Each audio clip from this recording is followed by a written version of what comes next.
go, precept upon precept, line upon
Good morning, you are watching news at 8 on ConsumerHallaTV. I am Iremofe Kofoworola. And now to the news stories. The federal government has partnered with Meta to launch GovGuide Nigeria, an artificial intelligence-powered chatbot designed to provide Nigerians with easier access to information on government services in multiple local languages. The initiative was unveiled during the release of Meta's Economic Impact Report in Nigeria. According to the Federal Ministry of Communications, Innovation and Digital Economy, the platform was developed through a collaboration involving the Ministry, the National Center for Artificial Intelligence and Robotics, Meta and local technology firm Publica AI. The chatbot is fully operational and supports both voice and text interactions. Government officials say GovGuide Nigeria will offer seamless access to information on public services through a web-based platform. The service supports information in English, Hausa, Igbo, and Yoruba, making it more accessible to citizens across the country. Minister of Communications, Innovation and Digital Economy, Dr. Bosun Tijani, said the initiative aligns with the government's effort to improve public service delivery through emerging technologies.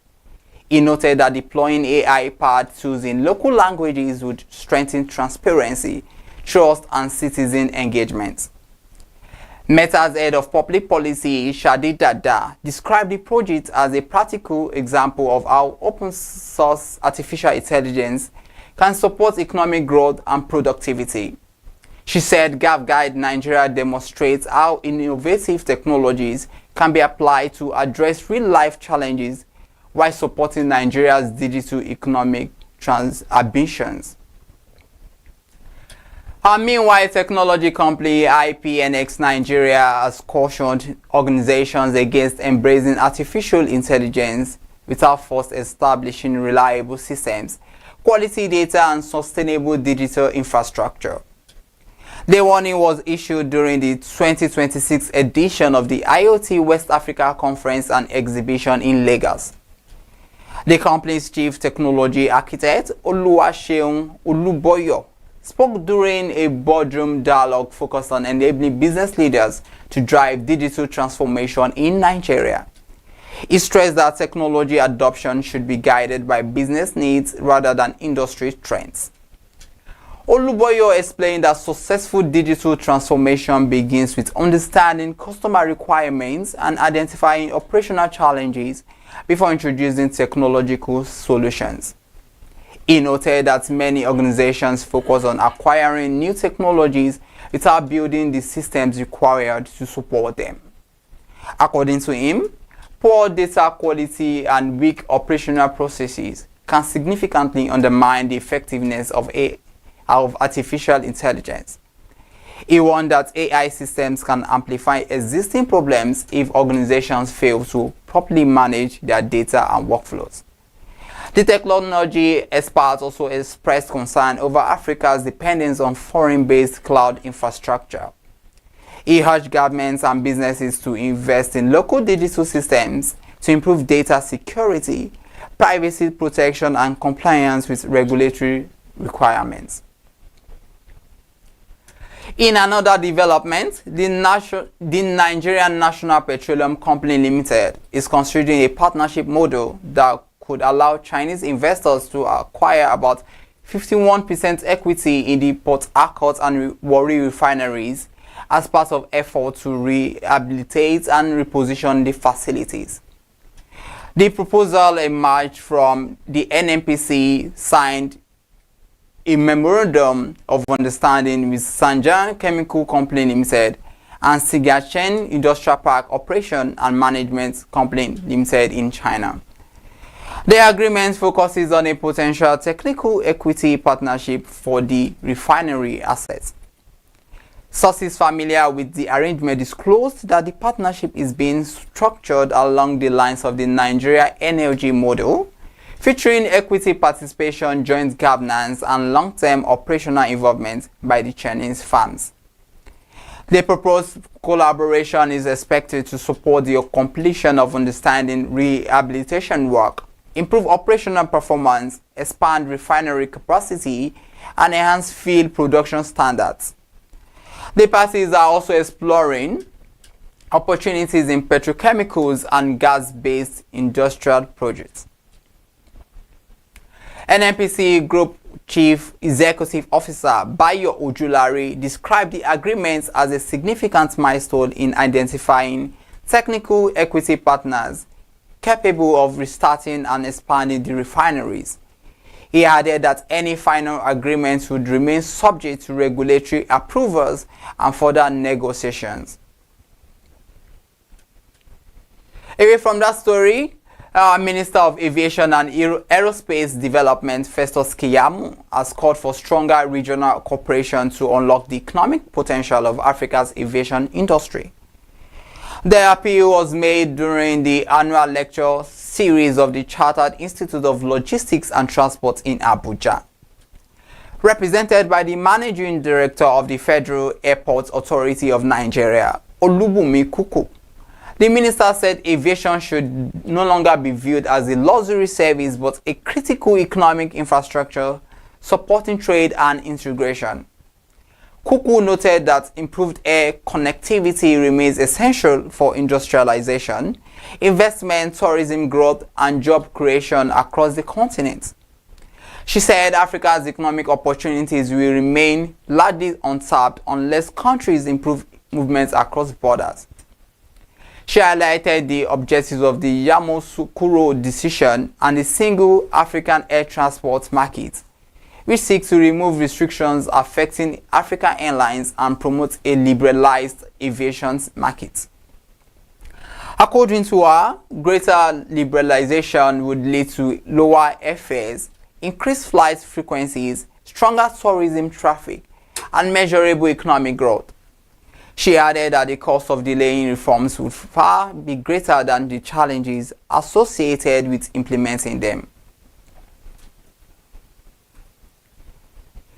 Now, electricity distribution companies installed 241,590 meters across Nigeria in the first 2 months of 2026 as part of effort to reduce estimated billing and close the country's metering gap. Data released by the Nigerian Electricity Regulatory Commission showed that 119,792 customers received meters in January, while 121,798 were metered in February. The report indicated that the total number of metered customers increased from more than 7 million in January to over 7,200,000 in February. And despite the improvement, the national metering rate rose only slightly from 57.9.3% to 58.57%. Industry data revealed that more than 5 million electricity customers remain unmetered nationwide, leaving them vulnerable to estimated billing practices that have continued to attract complaints from consumers. Eco Electricity Distribution Company recorded the highest metering rate, followed by Ikeja Electric and Abuja Distribution Company. Benin Distribution Company installed the largest number of new meters during the review period, while the Ibadan Distribution Company remained the utility with the largest customer base. Manufacturers and business operators have renewed calls for comprehensive reforms in Nigeria's power sector, insisting that sustainable improvements depend on strengthening the entire electricity value chain rather than changing leadership alone. The stakeholders expressed their views following the appointment of Joseph Tegbe as Minister of Power after the resignation of Adebayo Adelabu. Industry operators said the transition presents an opportunity to improve electricity generation, transmission, and distribution. During his Senate screening, Tegbe promised visible improvements in the sector and assured Nigerians that efforts to stabilize the national grid would commence within his first 100 days in office.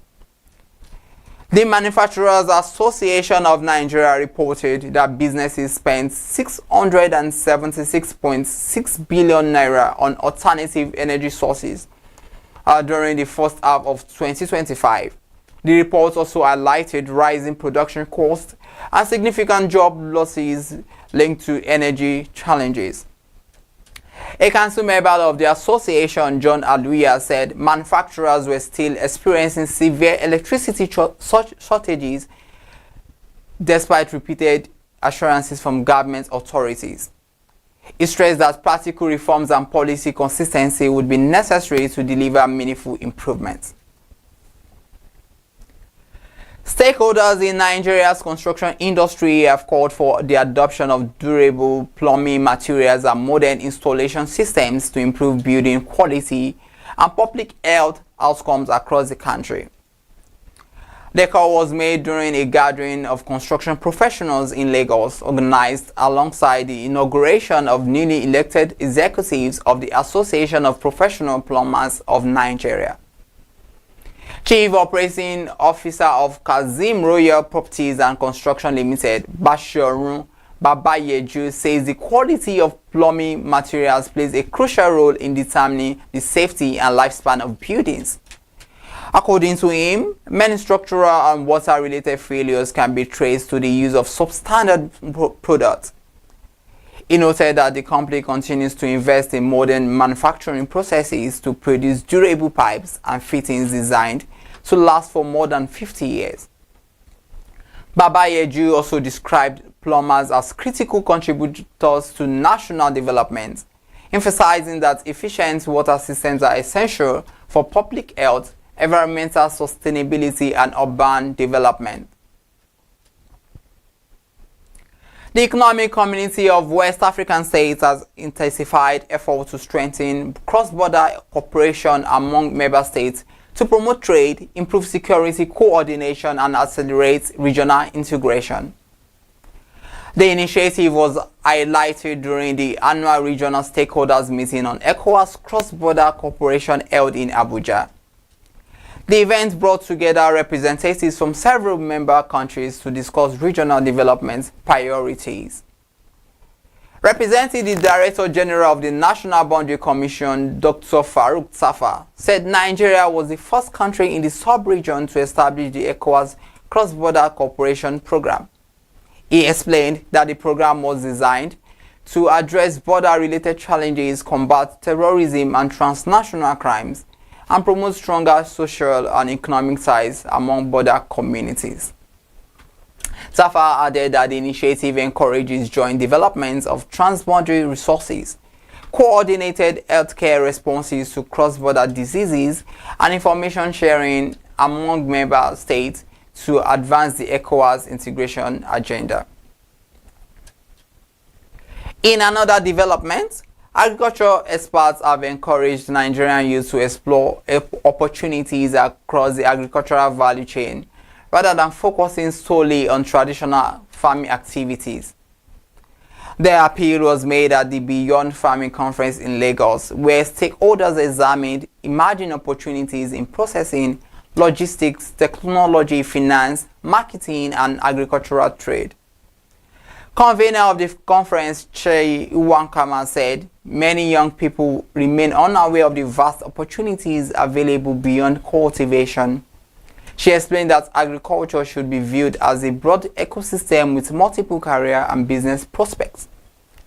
Lagos State's Commissioner for Agriculture and Food Systems, Abisola Olusonya, represented by Boyega Idris, said agriculture now encompasses technology, innovation, climate resilience, logistics, and finance.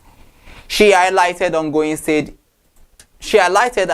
ongoing state initiative aimed at strengthening food systems and reducing post-harvest losses. Also speaking, Minister of Livestock and Development, Idi Mahia, represented by Mariat Sholeye, said agriculture and livestock development remain central to the federal government's agenda on food security, job creation, and economic diversification. You've been watching News at 8 on ConsumerHalla TV. Thank you so much for watching this morning. Join us at 10 for other updates. I am Iremofe Koforola.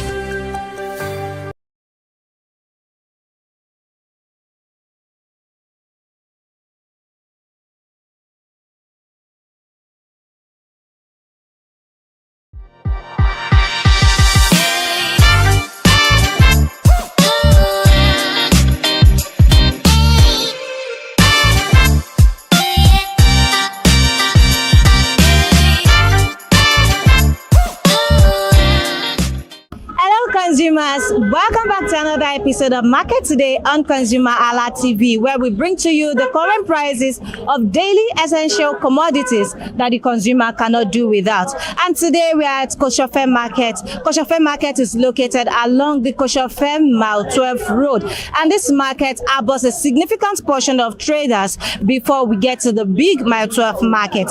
In this market, what we are here to find out today is the current prices of foodstuff and the factors that determines pricing. My name is Peace Nwoke, and this is me on Market Today for ConsumerHalla TV. Come with me, guys. Let's go explore this market.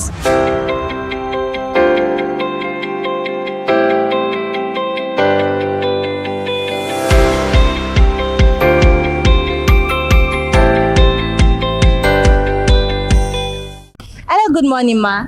Good morning, ma'am. How are you today? Fine. Okay, can you tell me your name?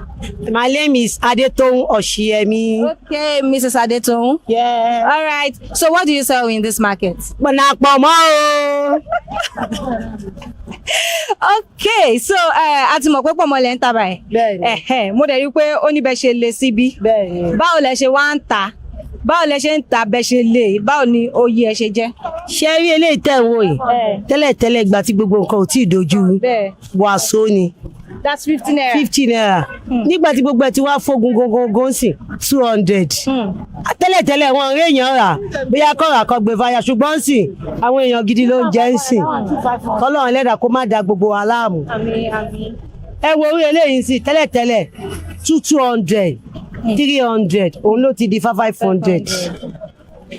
Ẹ wo pọ̀mọ́ kéékèèké yẹn tó máa ń bí níbẹ̀ yẹn 100 naira ni ní ìsìn tí gbogbo ẹ̀tọ́ ló máa yẹ kó dojú kejì 200 naira là ń tà. eléyìí kọ́ Eléyìí sì 500 400. eléyìí tó wá lórí tí ètò àbẹ̀ yẹn sì táǹtà ní 500 tẹ́lẹ̀tẹ́lẹ̀ ó ti di 700. 700. So wọ́n tẹ̀ wá lè ná báyìí. Wọ́n lè ná o nọ́mbó torí ibi táwa náà ti lọ rà ń Jẹ̀bú 650 ló bá wá. Owó mọ́tò kẹ̀tù wà ń bẹ̀. Owó mọ́tò òun ló tiẹ̀ wá wọ́ọ̀sì jù ní gbogbo nǹkan tá à ń sọ yìí. Owó mọ́tò ó wá mú kọjá yín kó tún wá ga sókè bẹ́ẹ̀. Owó mọ́tò ga jẹ́ kó ga àwọn tó tún wá ń ta fún wa náà àwọn náà sọ pé ibi táwọn tún rà dísù náà fi ń gbé owó tí àwọn náà tún wá fowó lé fún wa. wọ́n tún wá fowó lé.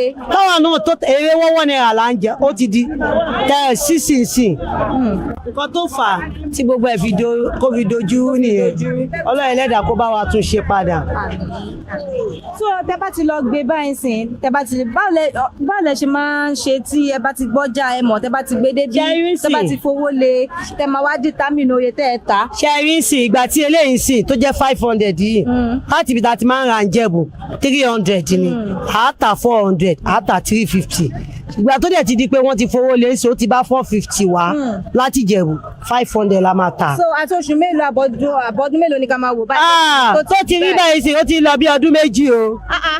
So kì í ṣe kọ́tọ́ kọ́tẹ́ ṣẹ̀ṣẹ̀ kò ń ṣe pé ṣẹ̀ṣẹ̀ lẹ̀ o ó ti lọ bí ọdún méjì o tó ti rí bẹ́ẹ̀ o tó jẹ́ pé wọ́n ń pariwo pé gbogbo ẹ̀ lé kókó lé kókó. So ẹni sọ pé bóyá ní oṣù tó kọjá bí oṣù méjì tó kọjá sí pé. ṣé wá tiẹ̀ wá rí tó oṣù tó kọjá ẹ̀ òun ló tiẹ̀ wá tẹ́lẹ̀tẹ́lẹ̀ àwọn tó bá fẹ́ tún tà wọ́n máa reduce owó ní ìsìn wọn reduce owó mọ́.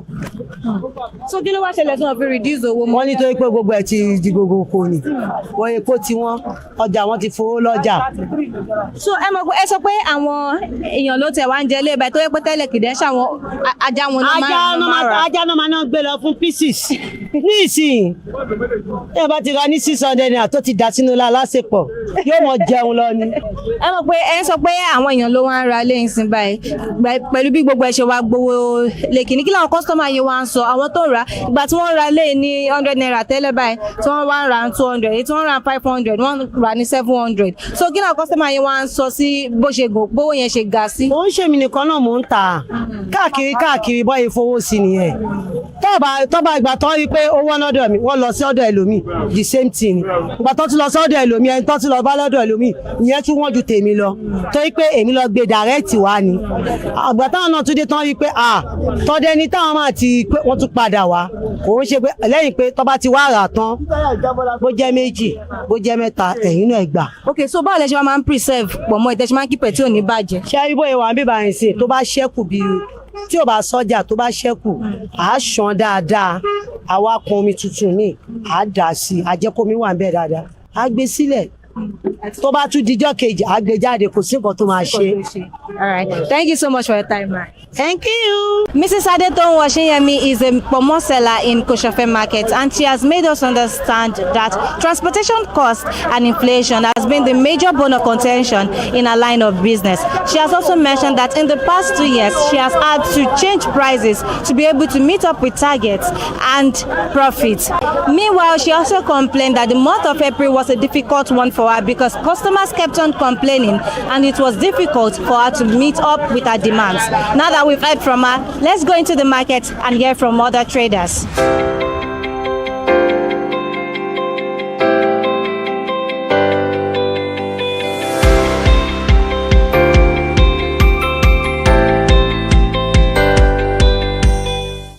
Good morning, sir. Good morning, good morning. How are you today? Fine. Okay, so can you tell me your name? My name is Alhaji Moise Ailara. Okay, Alhaji Moise. What do you sell in this market? I dey sell meat. Meat. So let's talk about the meat that you sell. Is it cow meat or Cow meat. na cow meat? All right. So how much is it? How do you sell? You know say before, go see cow wey say big like a 1 million, 1.2. As fuel don go up now, it don't increase. Cow now, if you want to see, it goes like a 2.8, 3 million, one cow. Before we dey buy 800, 900. As the fuel don't increase now, everything don't go up. So nǹkan tẹ́ ń sọ ni pé fuel ma ó affect bí. Ó affect business wa. Ó affect business yín. Dáadáa. So oye tẹ́ ń ra tẹ́lẹ̀. Ó ti yàtọ̀. Ìgbà tẹ́ ń sọ sí báyìí pé oye tẹ́ ń ra tẹ́lẹ̀ máa ń rí rà ní 1 point something bí oṣù mélòó ọdún mélòó sẹ́yìn nìyẹn. Nǹkan bí 2023 yẹn 2023 sí 24 yẹn a ṣe ríra bẹ́ẹ̀ 2025 gbogbo ẹ̀ ti ṣe 2025 everything ti change. 2026 báyìí ó wá yàtọ̀ gan. Ó wá yàtọ̀. So tabanika wo bí last 2 months báyìí ṣé oye tẹ́ ń ta bẹ́ẹ̀ ṣe ń ta báyìí náà lẹ̀ ṣe ń ta àbí kò. Ogun fún àwọn customer wa anybody ti ẹjẹ egun ló ń jẹ pọ̀nmọ́ jẹ gbogbo ẹ̀ ló ń jẹ wọ́n jẹ ẹran mọ́ ẹran tí wọ́n kọ́lẹ́ bá abẹ́jọba kán bá gbogbo ẹ̀ wálẹ̀ o kán bá sọ fúẹ̀lì di bóyá 300 naira per litre àbọ̀ lè ta 300 mọ́ ṣé kò lè wálé mọ́ ni. àwa ò lè sọ.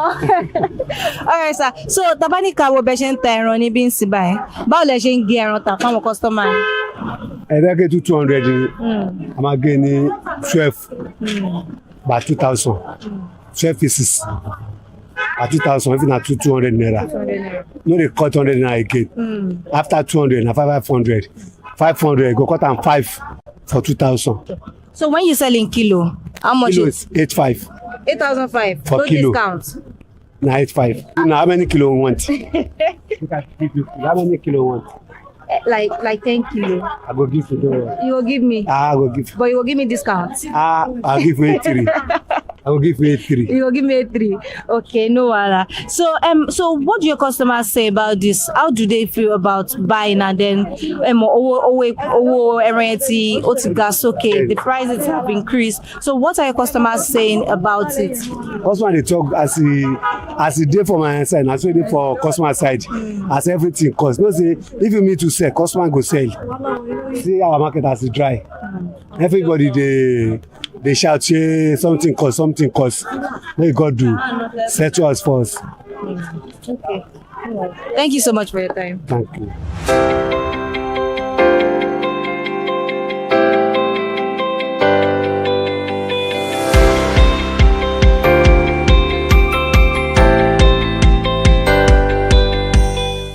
Good morning, ma.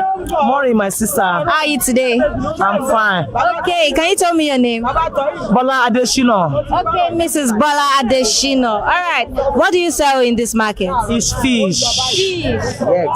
So let's talk about this your business. What type of fish do you have? Ireja wole nini bibai? Anta croaker, anta titus, shawa, mullet, every fish, anything by fish. Any type of fish? Yes.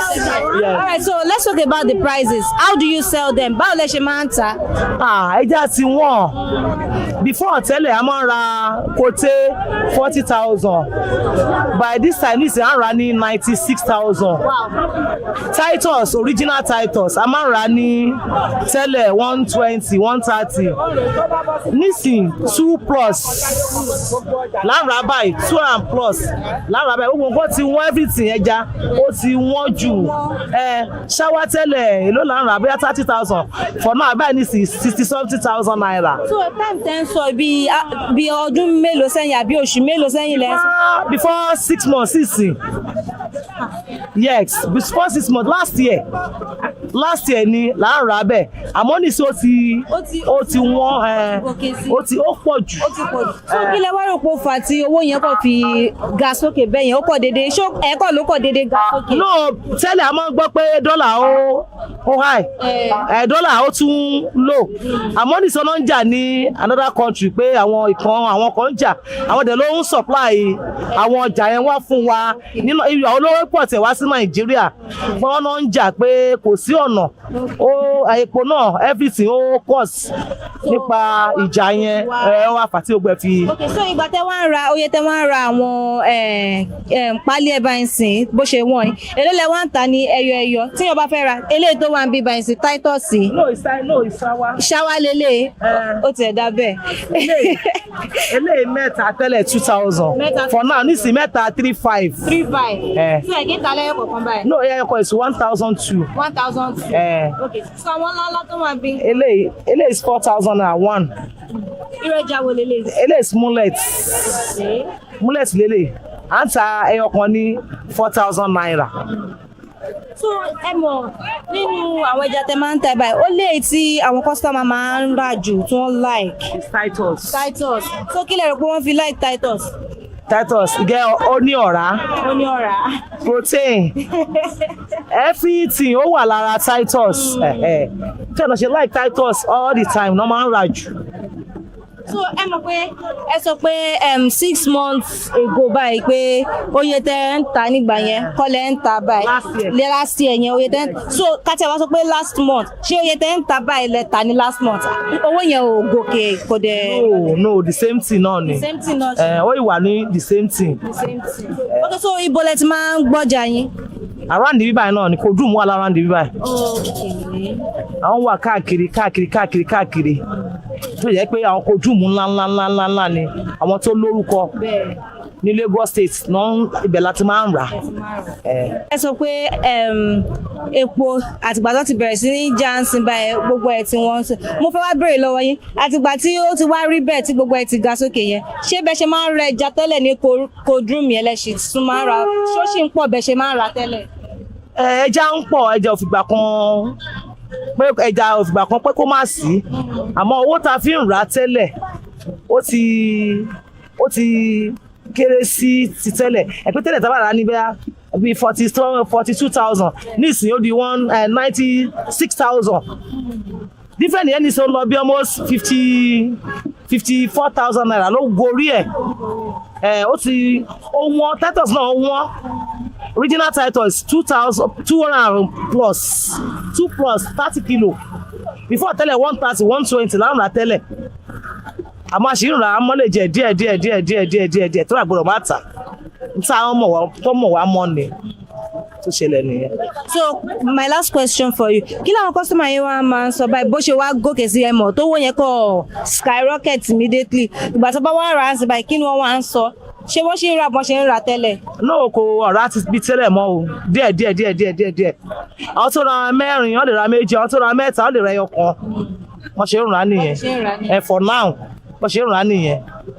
All right, thank you so much for your time. Yes, ma'am. So we are here at ConsumerHalla Market, located along ConsumerHalla Mile 12 axis, and we've just finished speaking with Mrs. Bola Adeshina. Now, Mrs. Bola Adeshina is a fish seller, and she says that the prices of the different fishes that she sells have skyrocketed outrageously. She has made it known to us that what she normally gets for 40,000 plus naira has skyrocketed to about 90-something thousand naira. Mrs. Bola Adeshina also mentioned that due to the increase in fuel prices, its effect on transportation costs, and the disparity between two political bodies in the world, the fish markets, prices of fishes in the market has witnessed a significant hike that has made it very, very difficult for consumers to be able to buy based on quantity and quality.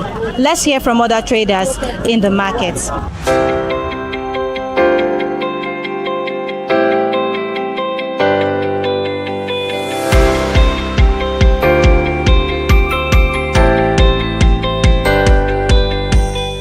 Good morning, ma. Good morning. How are you today? I'm fine. Okay, can you tell me your name? My name is Onyechi. Okay, Mrs. Onyechi, what do you sell in this market?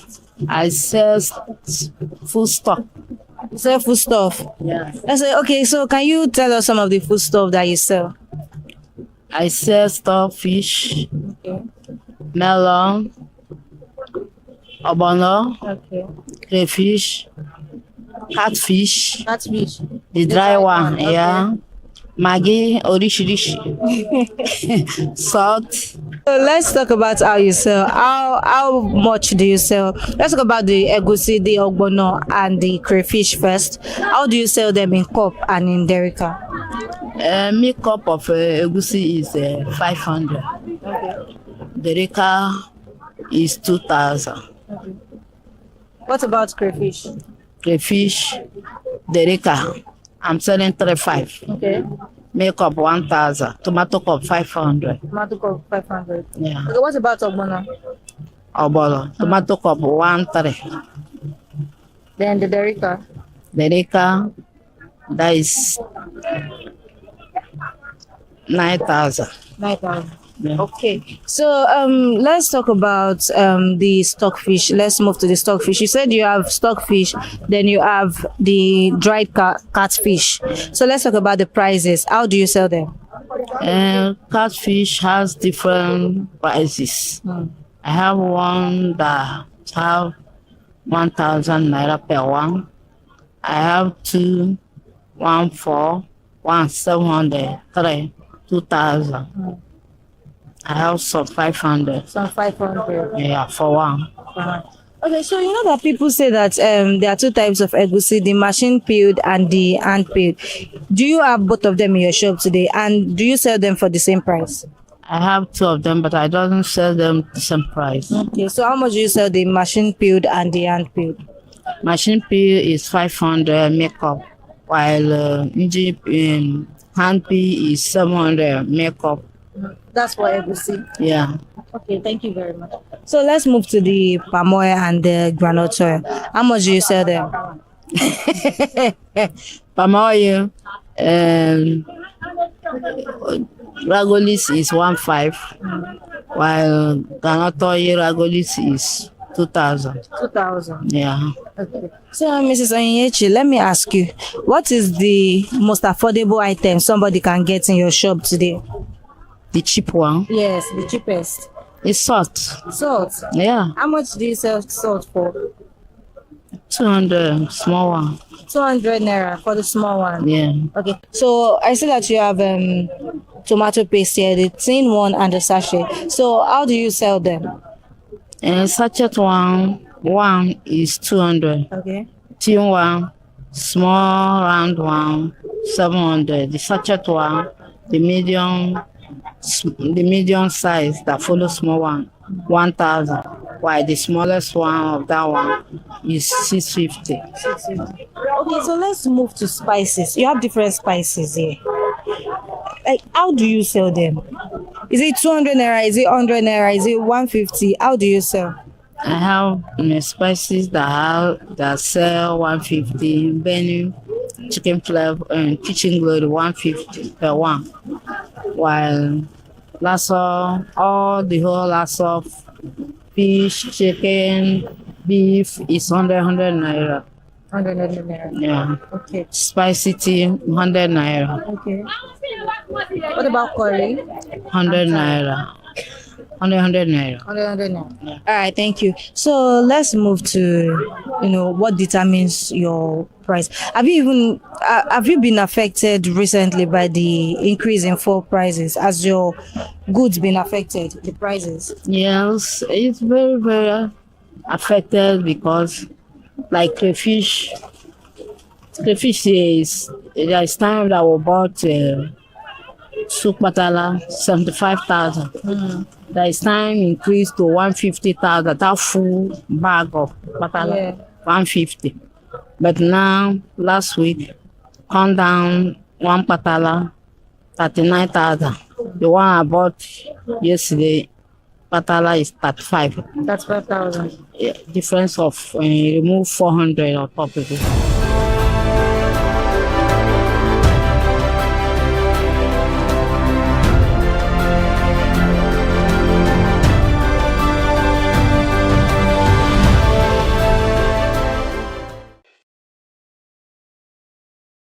Great breakfast show at ConsumerHallaTV. This is Perspective, where we have conversation about all burning and pressing issues making the round. I am Iri Ayomikunle Eke. Breakfast is well served this cold Friday morning. Good morning, Nigeria, once again. It's very, very important to have the conversation that will be on board this beautiful Friday morning. And of the merits, the federal government has announced a major leadership transition at the Joint Admissions and Matriculation Board, popularly known as JAMB. According to the report by the Punch newspaper, President Bola Ahmed Tinubu has approved the appointment of a 39-year-old professor as the new registrar of the examination body. There is still more to this report, so we'll be right back.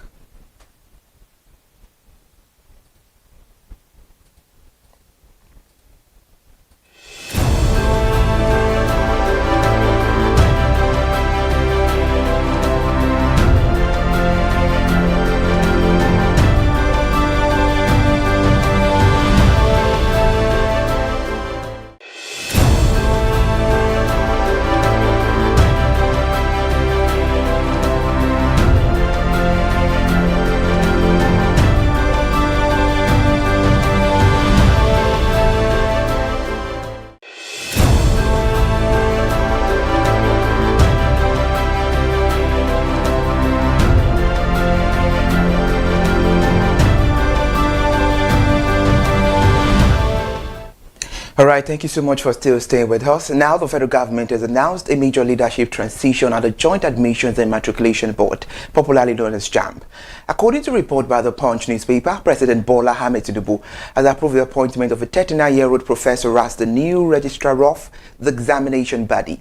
The development has attracted national attention, not necessarily because of the individual himself, who remains relatively known in the wider public space, but because of what the appointments represent within Nigeria's education and public administration system. As the conversation now shifts towards broader issues like leadership transition, generational change in public institutions, administrative competence and institutional reform, there are questions as to whether the government choice as boss for JAMB after the expiration of Professor Isiaq Oloyede in June is a strategic one. Today on Perspective, we will examine what his appointment could mean for the future of JAMB and the education sector. And joining us on Perspective is Gabriel Kona, SCS Registrar at the Crest Oak College of Health Sciences Management and Technology, Badagry, Lagos State. It's great to have you on the show, Mr. Gabriel.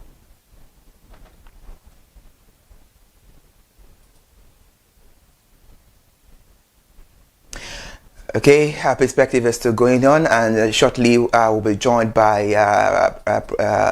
Mr. Gabriel. Let's go on a short break.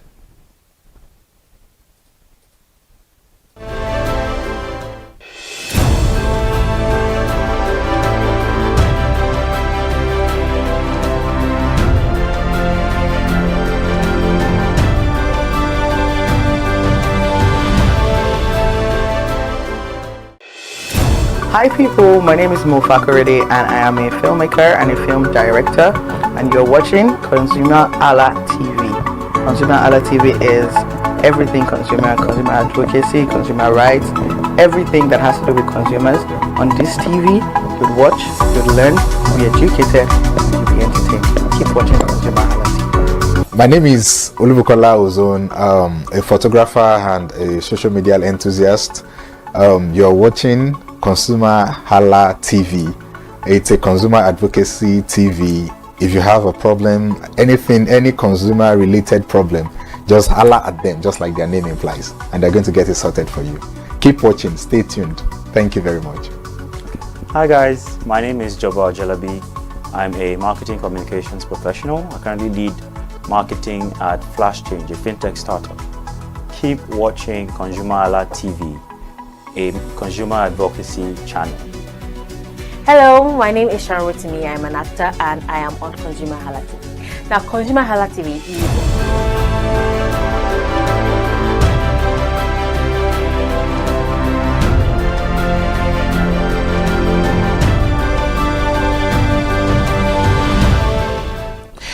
Your favorite breakfast show is still going on, and joining on Perspective this beautiful morning as President Bola Ahmed Tinubu approves a 39-year-old professor.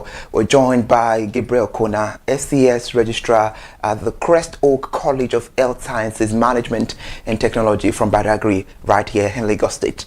It's a pleasure to have you join us, Mr. Gabriel. Well, thank you very much. Good morning. It's my pleasure. Good morning.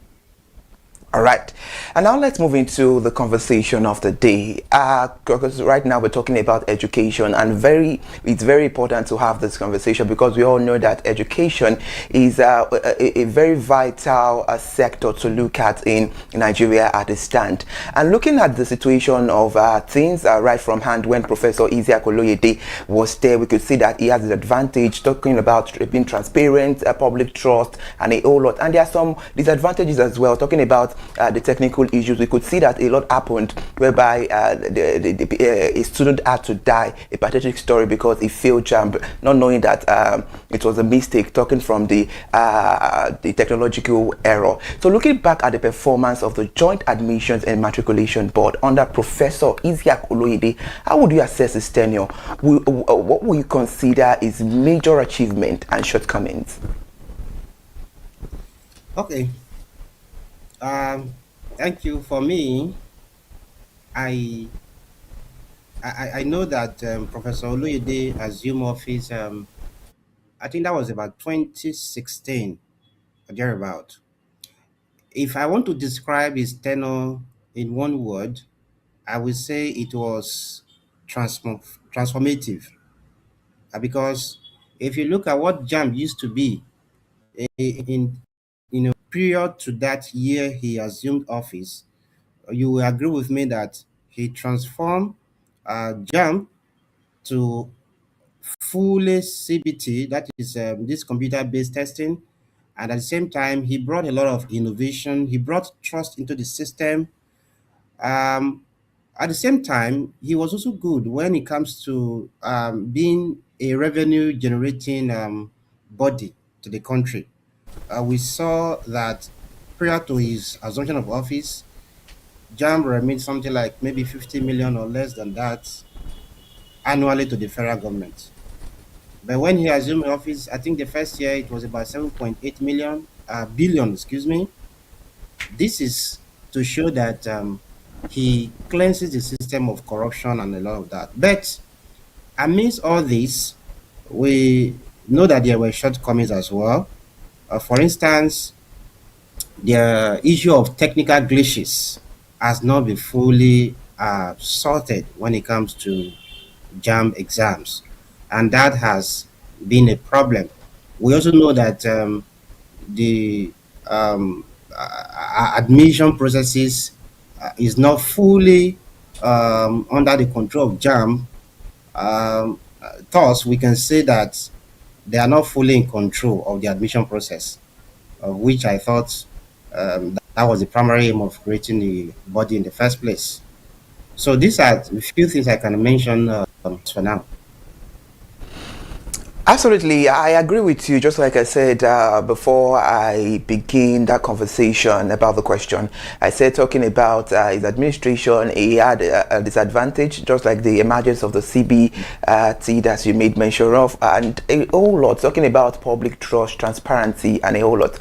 But under Mr. Isiakolede leadership, JAM introduced several reforms, including stronger computer-based testing system, just like you said, and improved the revenue of accountability, just like I said about the public trust and transparency. So which of these reforms do you believe had the greatest impact on the institution? For me, public trust is very important in governance. When you are in public office and when you are handling any organization that serves the public, the first priority should be that the public should trust the system.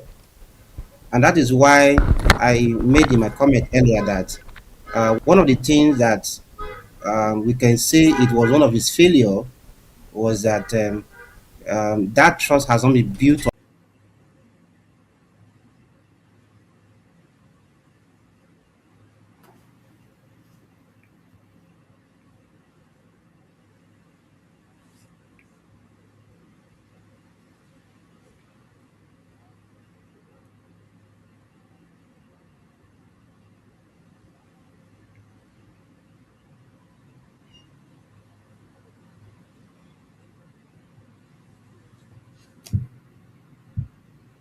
Am I still on?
Apologies for that. Mr. Gabriel, are you still with us? Yes, I am here. Okay. All right. Now let's move on to another angle that's very, very sensitive. Despite the reforms, JAMB has continued to face a whole lot of criticism over technical glitches. Just like you mentioned earlier, that under the administration of Professor Isiaku Oloyede, there are many things it did right, but in the angle of the technical glitches, it was absolutely nothing to write home about.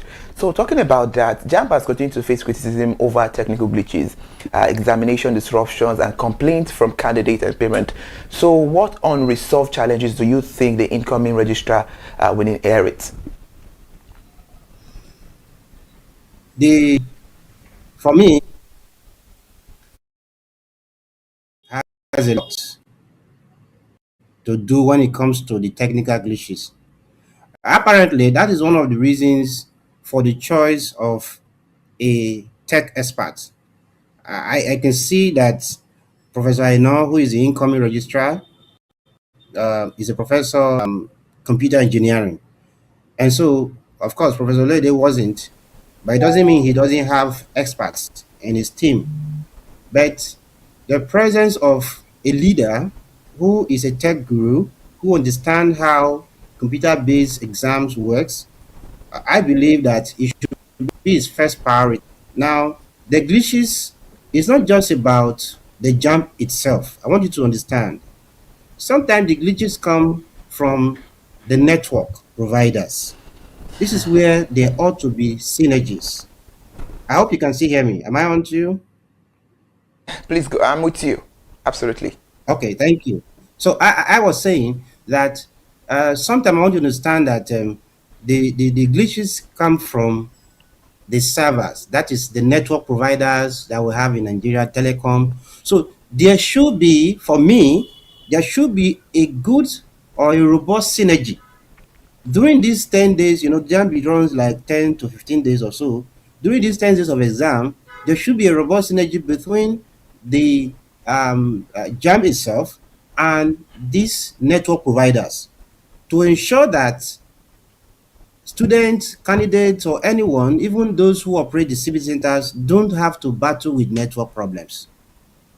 And this is a point where he needs to take very serious. Thank you. All right, that's great. Let's move. Let's focus our attention now to the present and the future, because we know that when we're talking education, there are a whole lot of lapses right as we speak, and education is the future of any great nation. So, as it stands, we know that the federal government has appointed Professor Segun Aino as the next registrar of JAMB. What stand out to you most about his appointment? Okay. For me, people will say that it is the age, but for me, it is not the age, actually. I believe when it comes to occupying public office, age should not be a factor. What should be a factor is competence. What should be a factor is experience in the field itself. What should be a factor is the ability to move that particular organization forward. Yes, it is a plus that people will say, oh, President Ahmed Bola Tinubu appoints a 39-year-old professor to head that organization, to head that body. It is a good thing for the youth who all say, oh, he's a young man, But for me, actually, that is secondary. What I, saw that is very, very important was that he's a computer engineer. He's an expert in technical application of software in conducting exam and the rest. So I believe that is a plus, and that is what I actually uphold as one of the big plus in his appointment. I know you spoke briefly about younger leadership in public institutions. Well, we need to look at it because looking at the history, Professor Aino is considerably the younger than many who have previously occupied that similar position. As his current age, via the news says he is 39-year-old. So do you see this as a deliberate shift towards younger leadership in public institutions? And what message does this send, or what message do you think the president is sending to the youth in relevance to JAMB? for me, like I said, it's not actually by the age. For the fact that the president chose to say appoint a 39-year-old professor, it's a sign of inclusiveness. It is a sign of, the youth are also capable of doing the things that the older ones can do. Like you pointed out, he's on record that he's the youngest so far that will occupy that office. So for the youth, it means that the man can easily bridge the gap. He knows how youth operate. He understand them. He's from that age bracket, and he's also a tech-driven individual. So for me, it is the right appointment. But like I will insist, age is not the first priority. That he chooses that age is more like, okay, let us also include the youth. And at the same time, we can't even tell yet. We can't conclude at the beginning of the tenure that because he's a young person, he will perform better than the older ones who have occupied that office. I don't think if you're getting what I'm saying.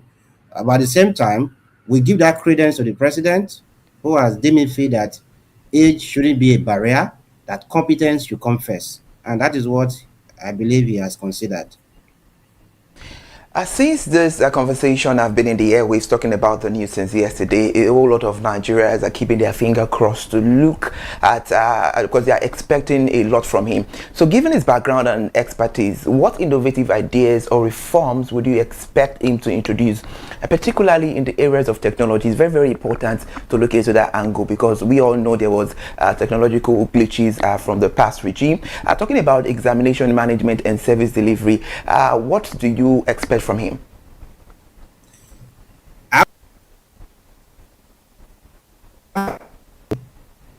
I expect a lot from him. First, Professor Aina, the incoming registrar, did not study in Nigeria for his first, second, and even third degree, I presume. Yes, if he went to school in the UK, and the UK has a platform for admission, of which he might have went through. All these kind of glitches we experience here in Nigeria, they are they are less common over there. So I expect, one, a fully digitalized system that can run smoothly without glitches. Second, let me digress a little bit from your question. You see, it seems like JAM is overbearing somehow. The primary role of JAM is to coordinate admission, is to ensure that it removes anything like double admission and the rest of that. But we need to be clear. Is JAM inject new ideas into the system? At the same time, for the fact that he didn't have his background in Nigeria, he's going to bring in some of the system that he passed through that are actually of quality. And that will mean that JAM will continue to, be transformative until it gets to a standard that it is a global standard. So we believe that his new ideas, his appointment will bring new ideas, it will bring innovations. I personally believe that. Now let's look at the factors that surround JAMB examination.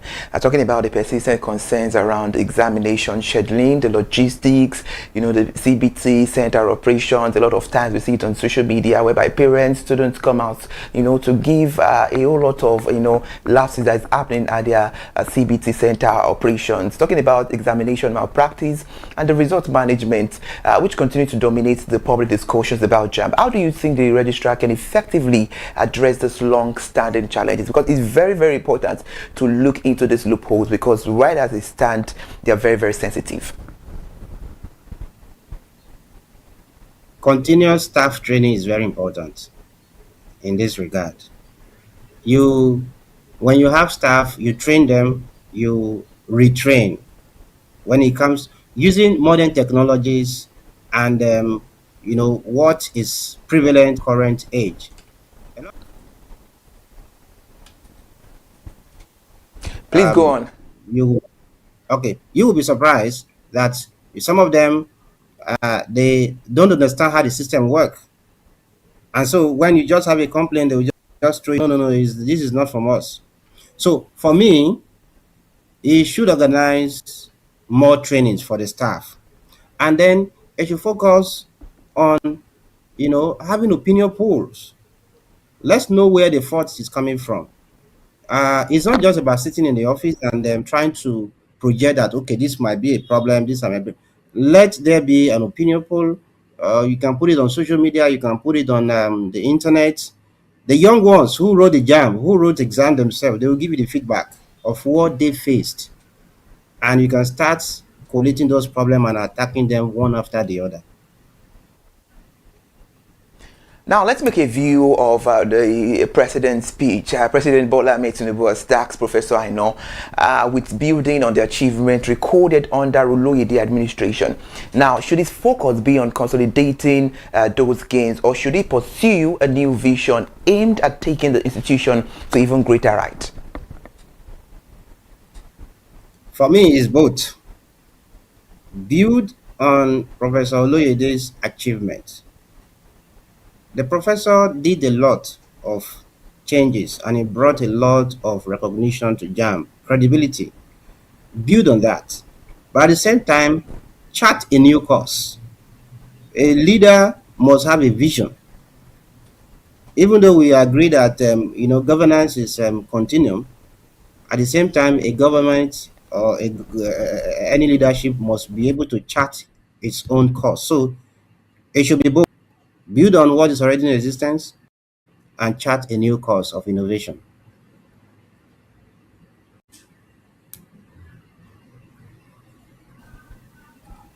Okay, looking at the situation right now, there are tendency talking about higher expectations. Expectations are very high. And the expectation is that the new registrar will take JAMB beyond the success recorded by its predecessor. In practical terms, what immediate priority should he focus on, particularly in the areas of transparency? Considering the fact that when we started this conversation, I cited the advantages of Professor Isiaq Oloyede, that was transparent during his regime, there was public trust, accountability. And now what should be his focus? I'm talking about the incoming registrar, particularly in the areas of transparency, credibility, operational efficiency, and candidate experience. Okay, for me, it should go in two ways. First, it should continue to build on the public trust, accountability, and public image that have been built. How would that come? JAMB for this year has already conducted the UTME and the results are out. So the next stage is for admission to be processed for the 2026-2027 section. This is where, even though JAMB does not, like I said earlier, does not dictate who is admitted, but we have students that are on merit on their list.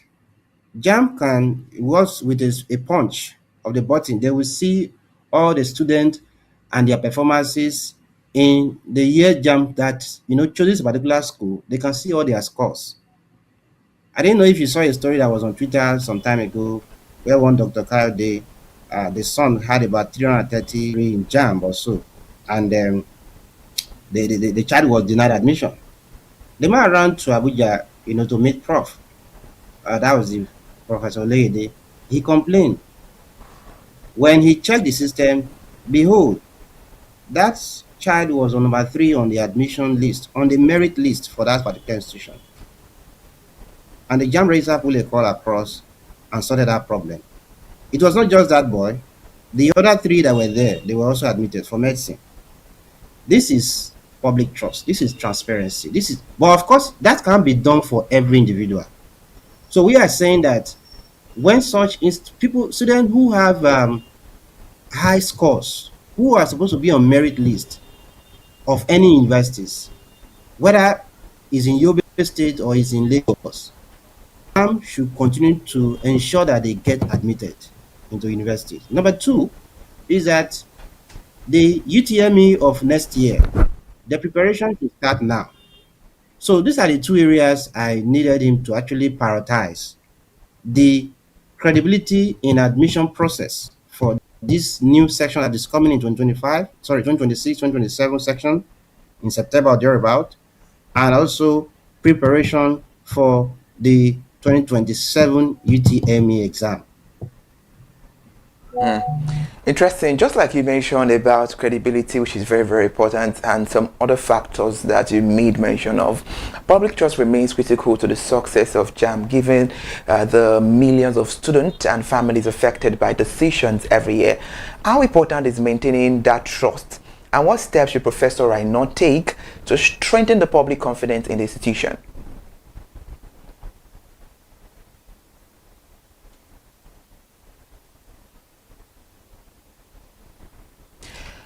Mr. Gabriel, are you still there with us?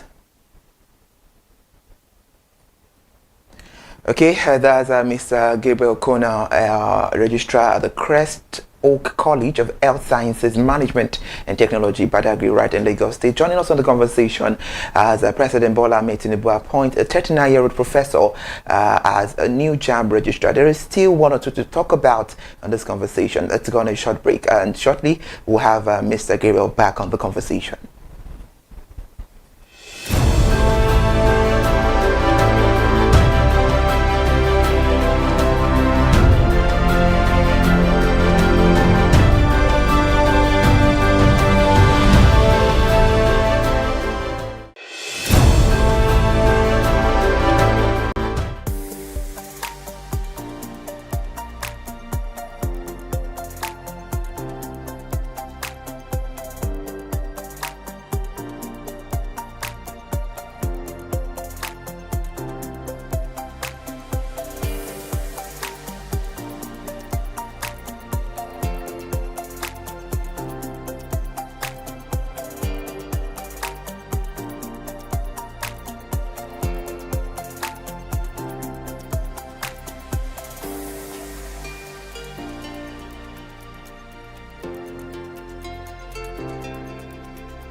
For every great nation, education is very, very important, and that is why we're having this conversation on your favorite breakfast show, Perspective on ConsumerHalla TV, about the new appointment of a 39-year-old professor as new JAM registrar from President Bola Ahmed Tinubu. Now, over to you, Mr. Gabriel. I agree with you about the credibility and other factors that you made mention of earlier on. Talking about public trust, we all know that this angle remains a very critical angle to the success of JAM as it stands, given that a million of students and families have been affected by decisions every year. So how important is maintaining that trust, and what steps should Professor Raino take to strengthen the public confidence in the institution? All right, thank you. Like we already stated, that he must consolidate on the already public trust that has been built previous or by the outgoing administration. But further, he needs to take more proactive step in that regard. For example, there must be a robust synergy between these institutions, universities, polytechnics, especially of state and federal level, at the state and federal level, with JAM. Because when it comes to public trust now, do you know that a lot of people go to abroad? They go to neighboring countries, they go to Ghana, they go to Cameroon, and all the rest, because they don't trust the JAM system. They will tell you that you will put in for computer engineering, okay, or you put in for law, and when you have maybe 250 or 270, then you discover that what you're going to be admitted into in a university is going to be literature. or English. Whereas, same other student, okay, maybe somebody who scored lesser JAMB score and have a better UTME score and even better YA grades, we still get that law. What do you call that? So this is where I said that if you really want to build on this public trust, you see, Professor Loyede was a former vice chancellor, and so he used that to, mingle with the vice chancellor association. So it was easy for him to actually, have a communication, have robust planning with them. All right. So, but this incoming registrar should build on that. Let the universities, let them have a robust synergy. Because I won't lie to you, when students put in for a course, I read science lab in the university, biochemistry in my second degree, and public health, like that. I was supposed to, study medicine as at 2005 or 2004 rather, when I put in for my first JAMB. Okay, yes, the first one I failed it. I scored less than 200, but after 2 years, I got a very good, high score. I put in for post-UME and I passed. But then, when the result came, I was given, was it agric kinikon like that? I was just given agric. It was in one state university. So this is what we are saying, that for him to continue to build on this public trust, he should call for a more robust synergy. Even if it's, because after all, JAMB is actually a subsidiary of the Federal Ministry of Education. And all universities, all colleges, and every other regulatory agencies in education, they are under the Federal Ministry of Education. So you can use that platform to put them together and have a robust synergy so that the public can trust the process. Thank you so much for that, Mr. Gabriel. And before we end the conversation this morning, let's look at the record of what has happened in the past in reference to the budget communication issues. In 2024-2025, there was a controversy over JAMB's budget presentation to NAS. And Professor Isiaq Oloyede said report of spending on fumigation and meals were presentations. As he clarified, it was a 2025 proposal. So talking about the budget communication issue, what presentation are you expecting from the new JAMB registrar? Okay. You see, budget is an important aspect of any organization. It can be manipulated, it can be inflated, and the rest of that. For me, what Nigerians expect is not more than deep transparency and, let him improve institutional communication. For example, every item you budget for should be screened, should be scrutinized. If there is need for increase in CBT centers, if there is need for infrastructural development, if there is need for logistics, because we all know that the number of students applying for JAMB each year always increase. It's a whole lot. No matter what you do, it's always going higher. So definitely, when you add inflation to what was done previously and the number of students to be covered in the new year, the budget must increase. But what we expect,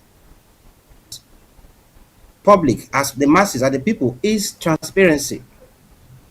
So we need to expect more of that. Proactive technology is not that when there are glitches to start, rolling in a supplementary budget or start to cover up certain things.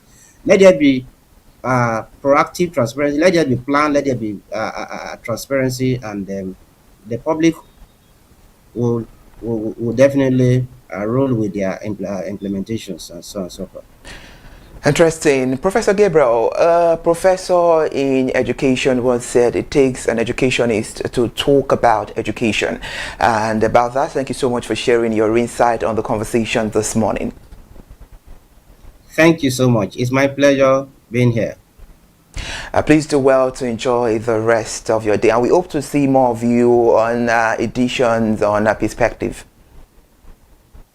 My pleasure to honor. And before I let you go, finally, when we started the conversation, I wanted to ask you, but you know, this was a very pending issue we need to discuss. So I'm sure you're not feeling the cold. Of course not. It was just a minor shower here in Badagry this morning. Okay, all right. Thank you so much for your time, and please do well to enjoy the rest of your day and have a very beautiful weekend. Thank you so much. And you too. All right. And that was Mr. Gabriel Kona, SCS Registrar at the Crest Oak College of Health Sciences, Management and Technology, Badagry, right in Lagos State, joining us on real conversations about the relevant solutions regarding President Bola Ahmed Tinubu's appointment of a 39-year-old professor as new JAMB Registrar.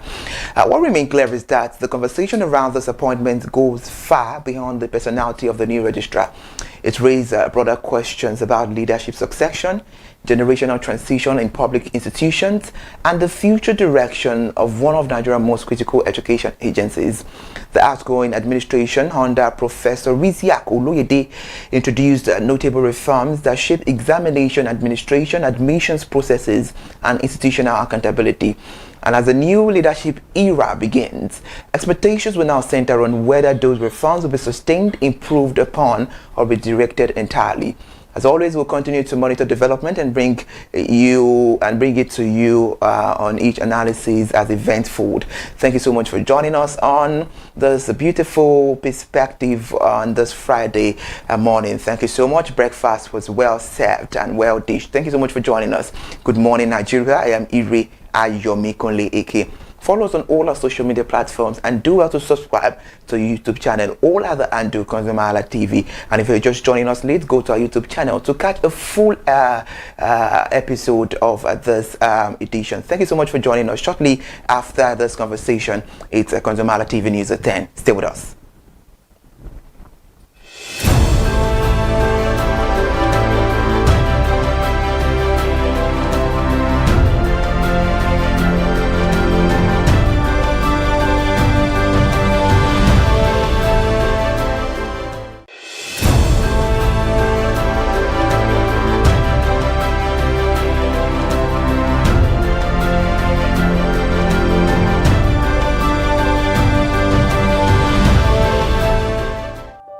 Hey there, do you know in the world today, everyone is a consumer, and as consumers, we all have the right to be heard. In Nigeria today, as a consumer, you have all right to product information, right to fair pricing, right to return goods, right to product labeling, right to fair dealings, and a lot more.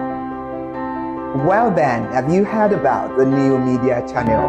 ConsumerHallaTV. ConsumerHallaTV. ConsumerHallaTV. At ConsumerHallaTV, our goal is to inform and educate consumers in Nigeria with insightful news alongside development within the fast-paced world of consumers through well-researched, specialized, and analytical content. Our vision at ConsumerHallaTV is to create an engaging platform that provides right connections for meaningful brands in Nigeria, thus creating a more caring world for consumers where business thrive.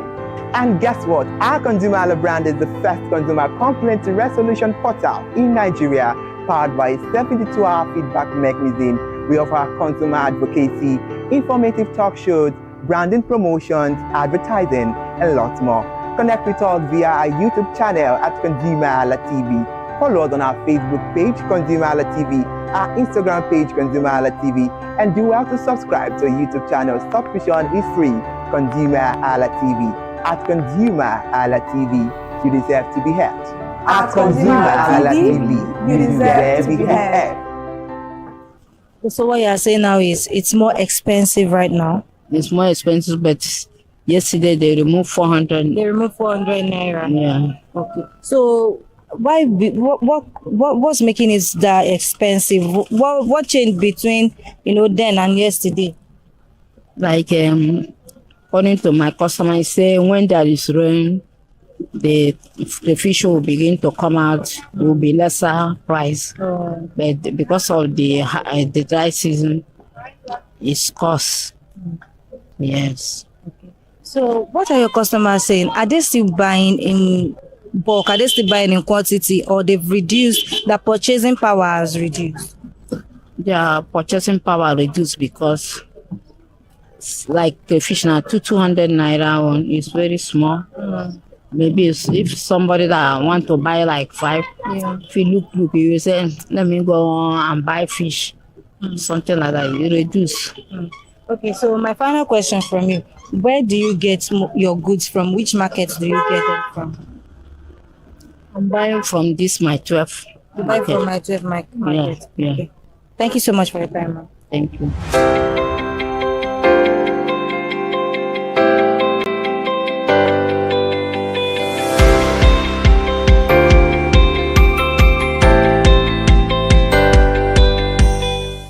Good morning. How are you today?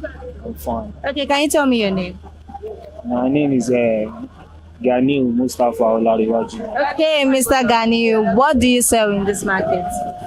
I'm selling egg. So how do you sell egg per crate?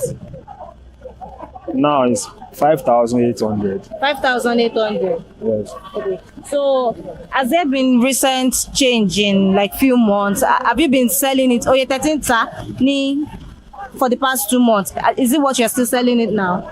Tẹ́lẹ̀ à ń tà ní 5.2, 5.3. But nísìnyí báyìí a ti ń ta 5.8. So 5 to 10 so yẹn by bí oṣù mélòó, ọdún mélòó sẹ́yìn? Láti bí last year ni price yẹn ti wà bẹ́ẹ̀. Láti bí last year ló ti wà bẹ́ẹ̀. Ó ti wà bẹ́ẹ̀. So bọ́lá ti máa ń ra ẹyin, where do you get them from when you want to buy? Ìgbà míì a lè lọ sí Ìbàdàn. Ìgbà míì a lè lọ sí Abẹ́òkúta. So tá máa ti ń get ẹ̀ ni. Okay, so ṣé ẹ sọ pé the recent increase in fuel prices, has it affected how you sell? Has it affected your business? Come again. Okay.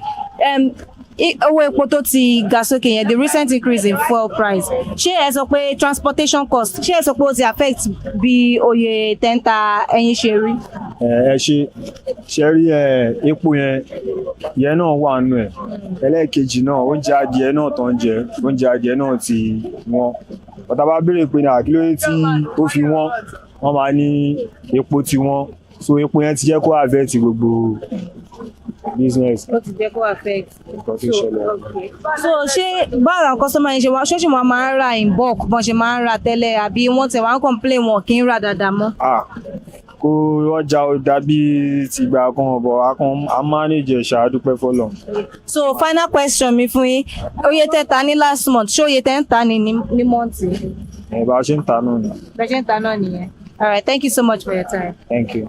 Now, we just heard from Mr. Ganiyu Olariwaju, and he has mentioned that in recent times, the prices of eggs has moved from 5,200 naira to 5,800 naira.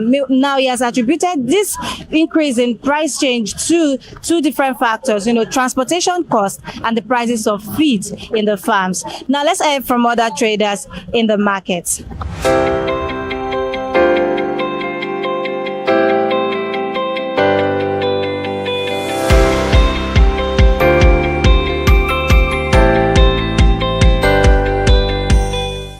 Good morning, ma. Good morning, sister. You're welcome. Thank you. How are you today? I'm fine, thank you. And you? I'm good too, thank you. So, can you tell me your name? My name is Mrs. Arojolu Adesuwa Deborah. Okay, Mrs. Deborah. So what do you sell in this market? I sell stockfish, normally called oporoko. Oporoko. Okay, so you have lots. Wait, let's even ask: are there types of stockfish? Do you have different types of stockfish, or is just one particular type? Okay, there are different types. Okay, there are some that are called cod. Cod is the number one. Then apama. There is also too, and there is haddock. Okay. So which one do you have in your shop today? I have different types. I have both cod, I have apama, and I have haddock. Okay, so now that we've established the ones you have in your shop, let's talk about the prices. How do you sell them based on size? it depends. We have some that it depends on the size, like you said. Yes. There are some, it's small, and I know it's expensive now. Yes. We sell for 1.5, 1.2, but the bigger ones, like this jumbo head, we have the one of 15,000, 18,000. It's actually depends on the size. It actually depends on the size. So now the ones that you have on this tray now, so how do you sell them if you want to package them? Okay, we put like things like this. Okay. This one now is 500. Wow. Initially, as at 3 weeks or a month ago, we were selling like this 1,000. But because they've added money to it, we can't sell 1,000 anymore. We're selling like this for each one is 500. But if you see people that want to count, those people that want to go and resell, we sell to them at the rate of 400. That's 1, 2. Yeah. So what's the cost of the recent increase in the price? Why did the price change? I really do not, I can't tell. So when you buy from your suppliers, from the people you get from, what do they say? What is the reason they give you that made the price skyrocket like this? According to them, they said it's the exchange rates that is high, and things are going high every day. Yeah. So that's the excuse they gave us, the exchange rates. But normally we know that oporoko is an expensive item. So you mentioned that in the past 3 weeks, that it has gone up. What are your customers saying about this? They are really complaining, a lot of them. Yeah. Some of them are complaining, some of them, we have to persuade them, we have to plead with them to buy. Because they will tell you, oh, we can go and cook without it. But actually some people, without it, they cannot prepare their soup. Yes. So they will have to buy. But before they buy, we have to speak to them, It's not been easy persuading customers to buy ever since it has gone up. Yeah. Okay, so based on what you told me now, you said you mentioned the jumbo size and everything. So these ones here now, how do you sell these ones that you've put here based on how you? When we buy. Yeah. Like now, this is a bag. This is a bag. So how when much we you get buy, the bag for? it depends on which type you are buying. For that bag now, it's sold at the rate of 390,000. This actual one. There's the one like the bag of this one too. What type is this? This one is Apama, grade 1. So we get the bag of this one for 70. So by the time you buy these things, you pour them on the floor. Then you grade by size. So by the time you are grading, you get your book and your pen. Then you write. Then you mark it like this one. If you see, there's a marker here. When you buy, you pour it down from the bag. Then you pick size by size. Then grade, write down the price. And sometimes for you to have easy, for it to be easy for you when you are selling it, you just put a price tag. It's like this mark I put here signifies the price. When I want to sell it, I will know how much it goes for. So how much is this then? This V represents 5. Wow. 5,000. Sometimes I can as well sell at the rate of 4, 5 when we are buying in larger quantity. So I want to understand the idea behind using letters for the prices. Why? Because you might as well just write maybe 5,000 here and people will still buy. Sometimes it depends on which one. Sometimes I do write it that way. But it depends on how, the spirit leads at that moment. So I will sometimes use Roman numeral or use... So is there another one that has Roman numeral here? Yeah. You can see this one, I use number. Oh, that's 65? Yes. So sorry. There's another one. The other ones too. Look at this one now. This one is Ivy.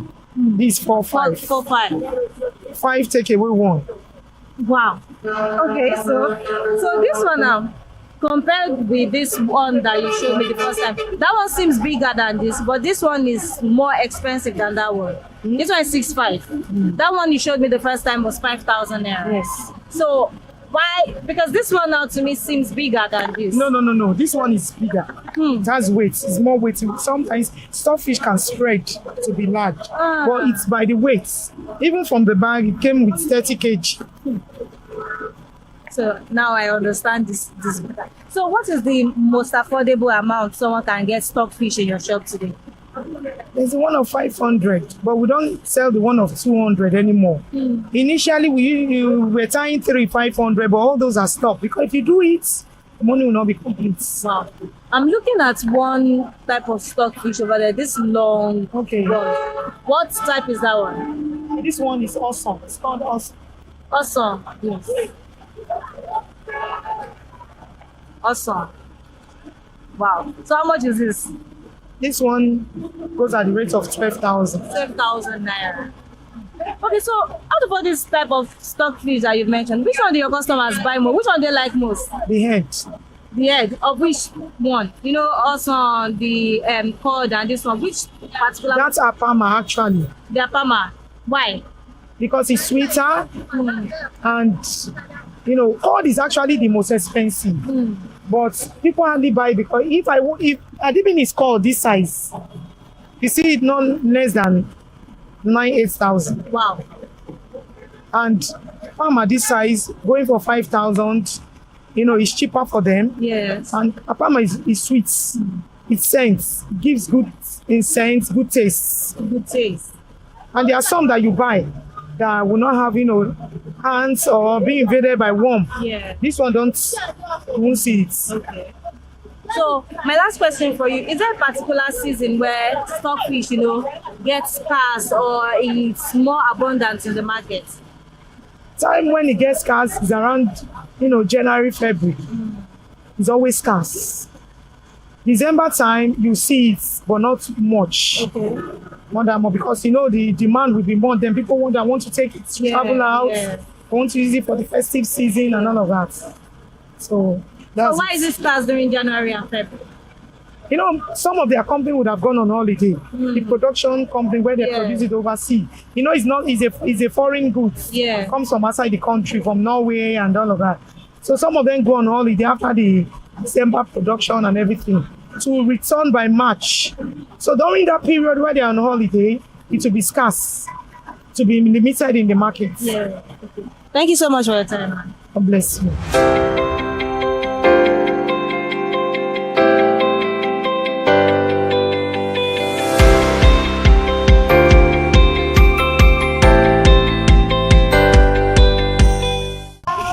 Consumers, hope you enjoyed today's episode. In today's episode, we have explored Koshofe markets and we have heard the different stories of different traders, the stockfish seller, the butcher, the pomo seller, and every other trader that serves the consumers' daily needs. And one thing has been consistent with their stories: inflation and transportation costs has been a major bone of contention in the current prices of food items in Nigeria. So this begs the question, what is the hope of the common man if this does not change in recent months? It is not over, but until the next episode, you can catch us on ConsumerHallaTV on Instagram, Facebook, TikTok, Twitter, and YouTube. My name is Peace Nwoke, and this is me on Market Today for ConsumerHallaTV. Until the next episode, bye for now.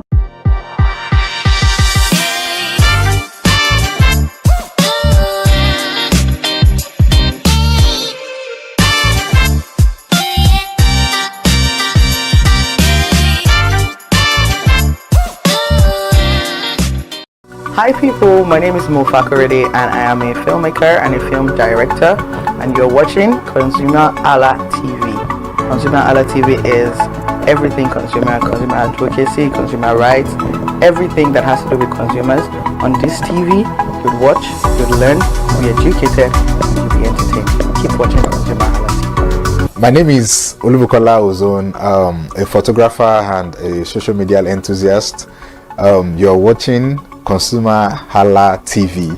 It's a consumer advocacy TV. If you have a problem, anything, any consumer related problem, just holla at them, just like their name implies, and they're going to get it sorted for you. Keep watching, stay tuned. Thank you very much. Hi guys, my name is Joba Jalabi. I'm a marketing communications professional. I currently lead marketing at Flash Change, a fintech startup. Keep watching ConsumerHalla TV, a consumer advocacy channel.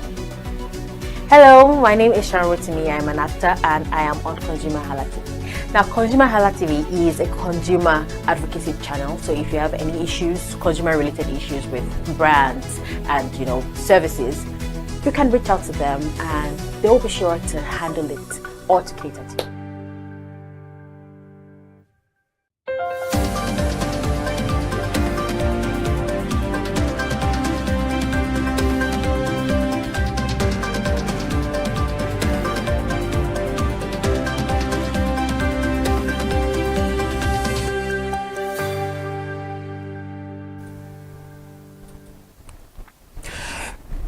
Good morning, the time is 10 o'clock. Welcome to ConsumerHallaTV News at 10, where we give you all the business news stories making the rounds. I'm Iri Ayomikoli Ike.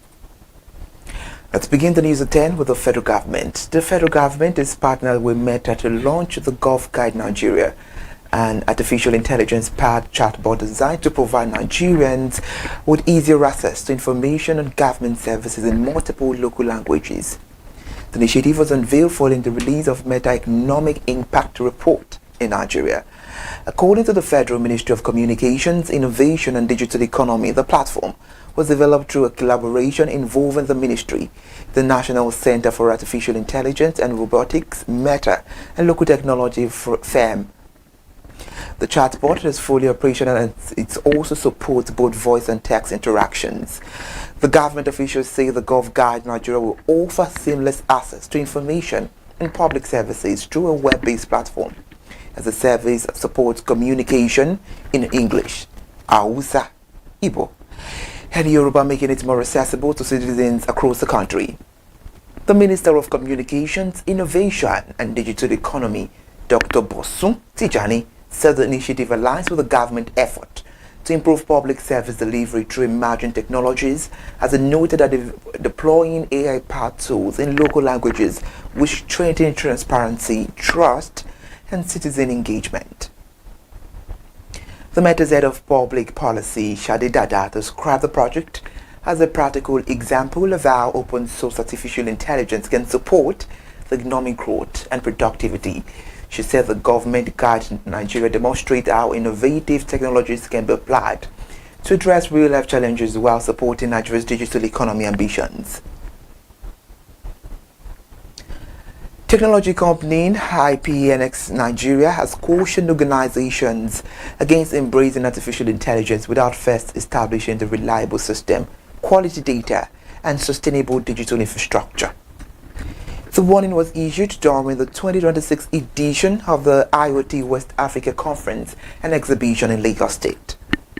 The company chief technology architect Oluwaseun Oluboyo spoke during a boardroom dialogue focused on enabling the business leaders to drive digital transformation in Nigeria.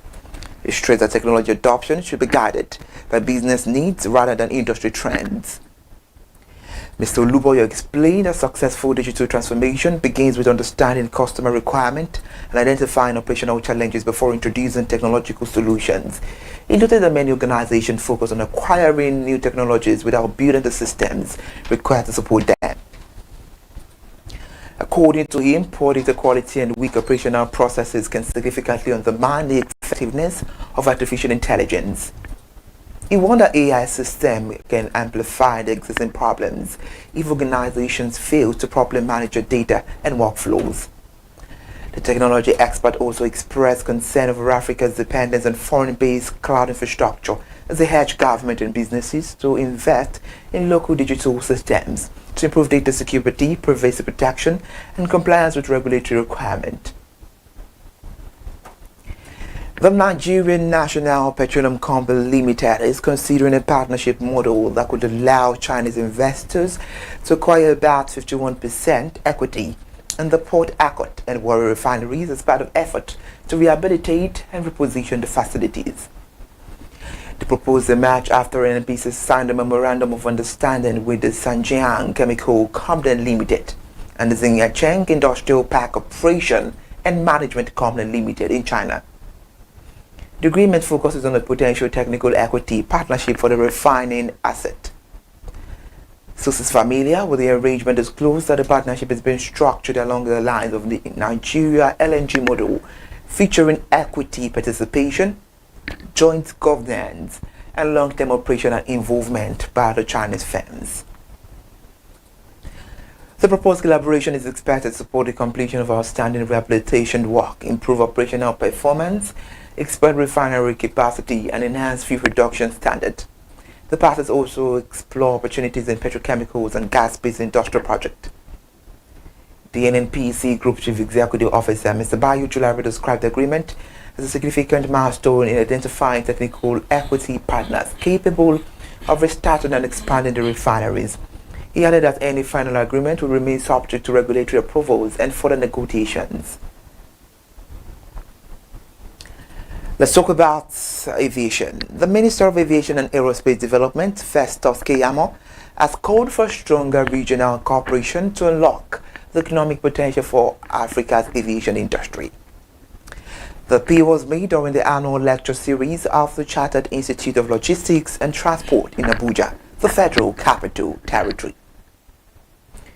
He was represented by the Managing Director of the Federal Airport Authority of Nigeria, Olubunmi Kuku, as the minister said aviation should no longer be viewed as a luxury service but as a critical economic infrastructure, supporting trade and integration.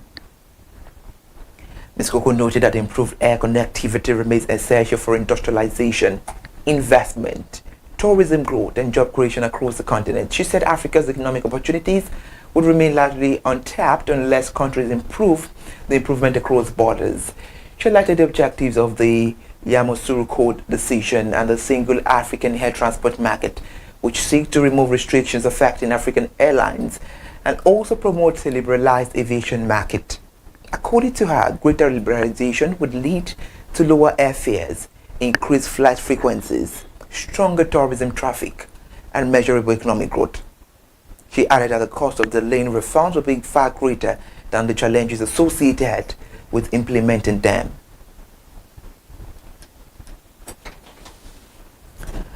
Electricity distribution companies installed 241,590 meters across Nigeria in the first 2 months of 2026 as part of effort to reduce the estimated billing and close the country's metering gap. Data released by the Nigerian Electricity Regulatory Commission showed that 119,792 customers received meters in January, while 121,798 were metered in February. The report indicated that the total number of metered customers increased from more than 7 million in January to over 7,200,000 in February. And despite the improvement, the national metering rate rose only slightly from 57.93% to 58.57%. Industry data revealed that more than 5 million electricity customers remain unmetered nationwide, leaving them vulnerable to estimated billing practices that have continued to attract complaints from consumers. A co-electricity distribution company recorded the highest metering rate, followed by Ikeja Electric and Abuja Distribution Company. Benin Distribution Company installed the largest number of new meters during the review period, while Ibadan Distribution Company remained the utility with the largest customer base. Manufacturers and business operators have renewed calls for comprehensive reforms in Nigeria's power sector, insisting that sustainable improvement depends on strengthening the entire electricity value chain rather than changing leadership alone. The stakeholders expressed their views following the appointment of Joseph Tegbe as Minister of Power after the resignation of Adebayo Adelabu. Industry operators said the transition presents an opportunity to improve electricity generation, transmission, and distribution. During the Senate screening, Tegbe promised visible improvement in the sector and assured Nigerians that effort to stabilize the national grid would commence within his first 100 days in office. The Manufacturers Association of Nigeria reported that businesses spent 676.6 billion naira on alternative energy sources during the first half of 2025. The report also highlighted rising production costs and significant job losses linked to energy challenges. Meanwhile, a council member of the association, John Aluye, said manufacturers were still experiencing severe electricity shortages despite repeated assurances from government authorities. They stress that practical reforms and policy consistency would be necessary to deliver meaningful improvement. Stakeholders in Nigeria's construction industry have called for the adoption of durable plumbing materials and modern installation systems to improve the building quality and public health outcomes across the country. The call was made during a gathering of construction professionals in Lagos, organized alongside the inauguration of a newly elected executives of the Association of Professional Plumbers of Nigeria. The Chief Operating Officer of Kazim Royal Properties and Constructions Limited, Bashorun Babayaju, said the quality of plumbing materials plays a crucial role in determining the safety and lifespan of buildings. According to him, many structural and water-related failures can be traced to the use of substandard product. He noted that the company continued to invest in modern manufacturing processes to produce durable pipes and fittings designed to last for more than 50 years. Mr. Babayaju also described plumbers as critical contributors to national development, emphasizing that efficient water systems are essentials for public health, environmental sustainability, and urban development. And that will be all on the news at ConsumerHallaTV News at 10. Thank you so much for joining us. I am Ire Ayomikunle. Good morning.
My country people, how in a day, how the other be for that side.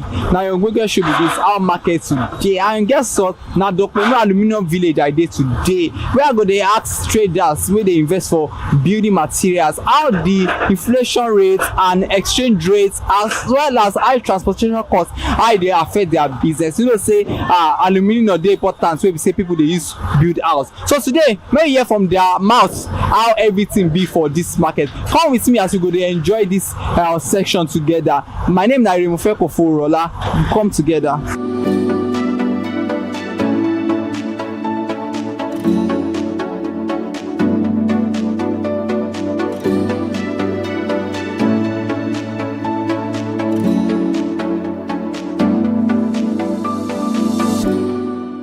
Good morning, how you dey today? Good morning, I'm fine. Yeah. What's be the name and what's in the sell for this market? My name is Chukudi and we mostly deal on aluminum accessories for doors and windows. Okay.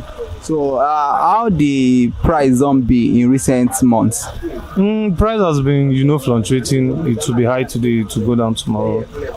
But by God's grace, people are still buying.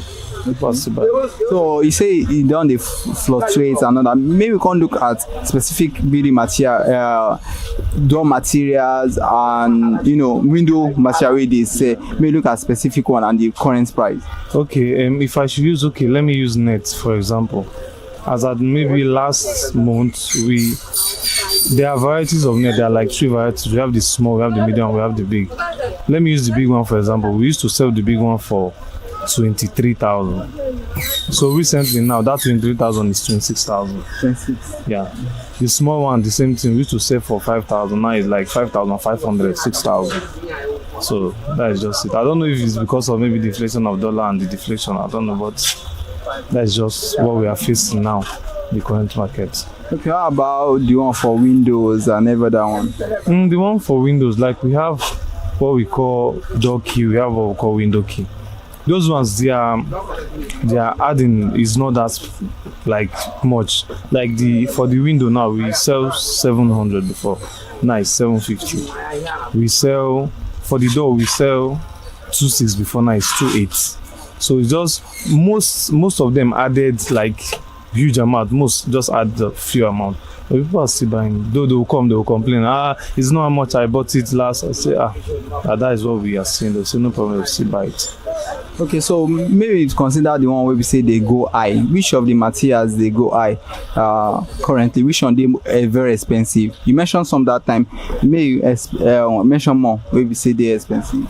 The one I'll say is expensive now is mostly the nets. Okay. Mostly the nets because it added maybe 1,000 naira overnight. So that is the one that they mostly complain on. Why? Because of it just added significantly. So the rest, if the hair is 15 naira, is 100 naira, they'll double. It's so but the net they'll complain, hey, it's not so amount. Why you say that is how we used to get it? So they'll just that is just it. Okay, maybe you can look at different factors if it affect. Although you say you don't really know why some of them they, but to you, what do you think if they cost some? Maybe say all these things they go up like that. Like I would say, like we sell both wholesale and retail. So for people that buy from our hand to resell, one of the factors that mainly affect them is cost of fuel, because they will need to buy and transport back to where they sell. So because of cost of fuel, cost of transportation added. So most of them that maybe they'll buy from us and they'll use like 5,000 to go to that place. Now it's times 2 or times 3. So I'll say fuel is one of the this thing that affects the price for now.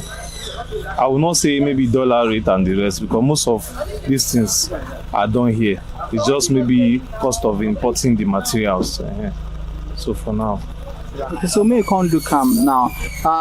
Is there any way we say substandard material can they affect the business, or sometimes maybe say customer hear the price, they prefer to go for substandard one rather than quality?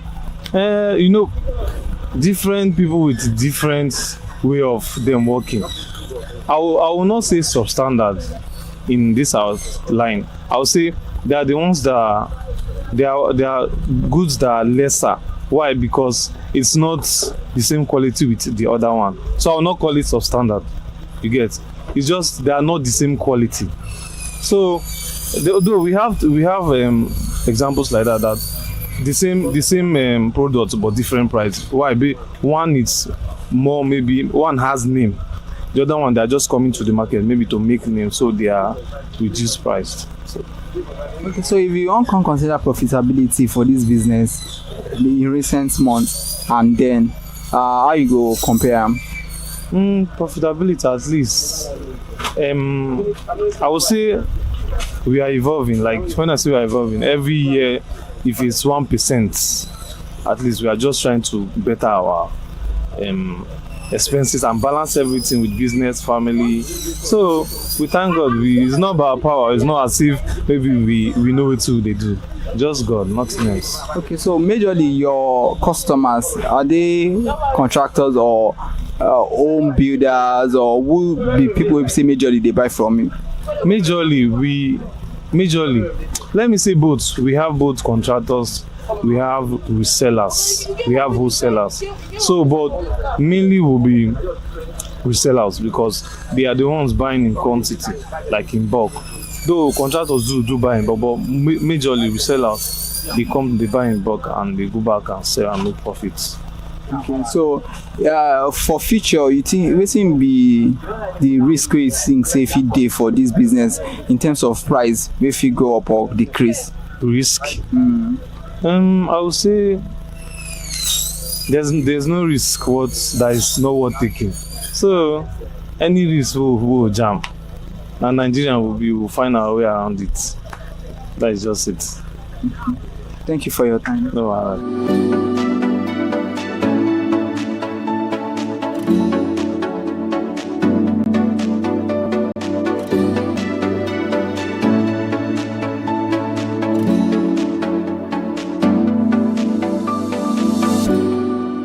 Good morning, sir. How you there today? So I'm fine. Good morning to you also.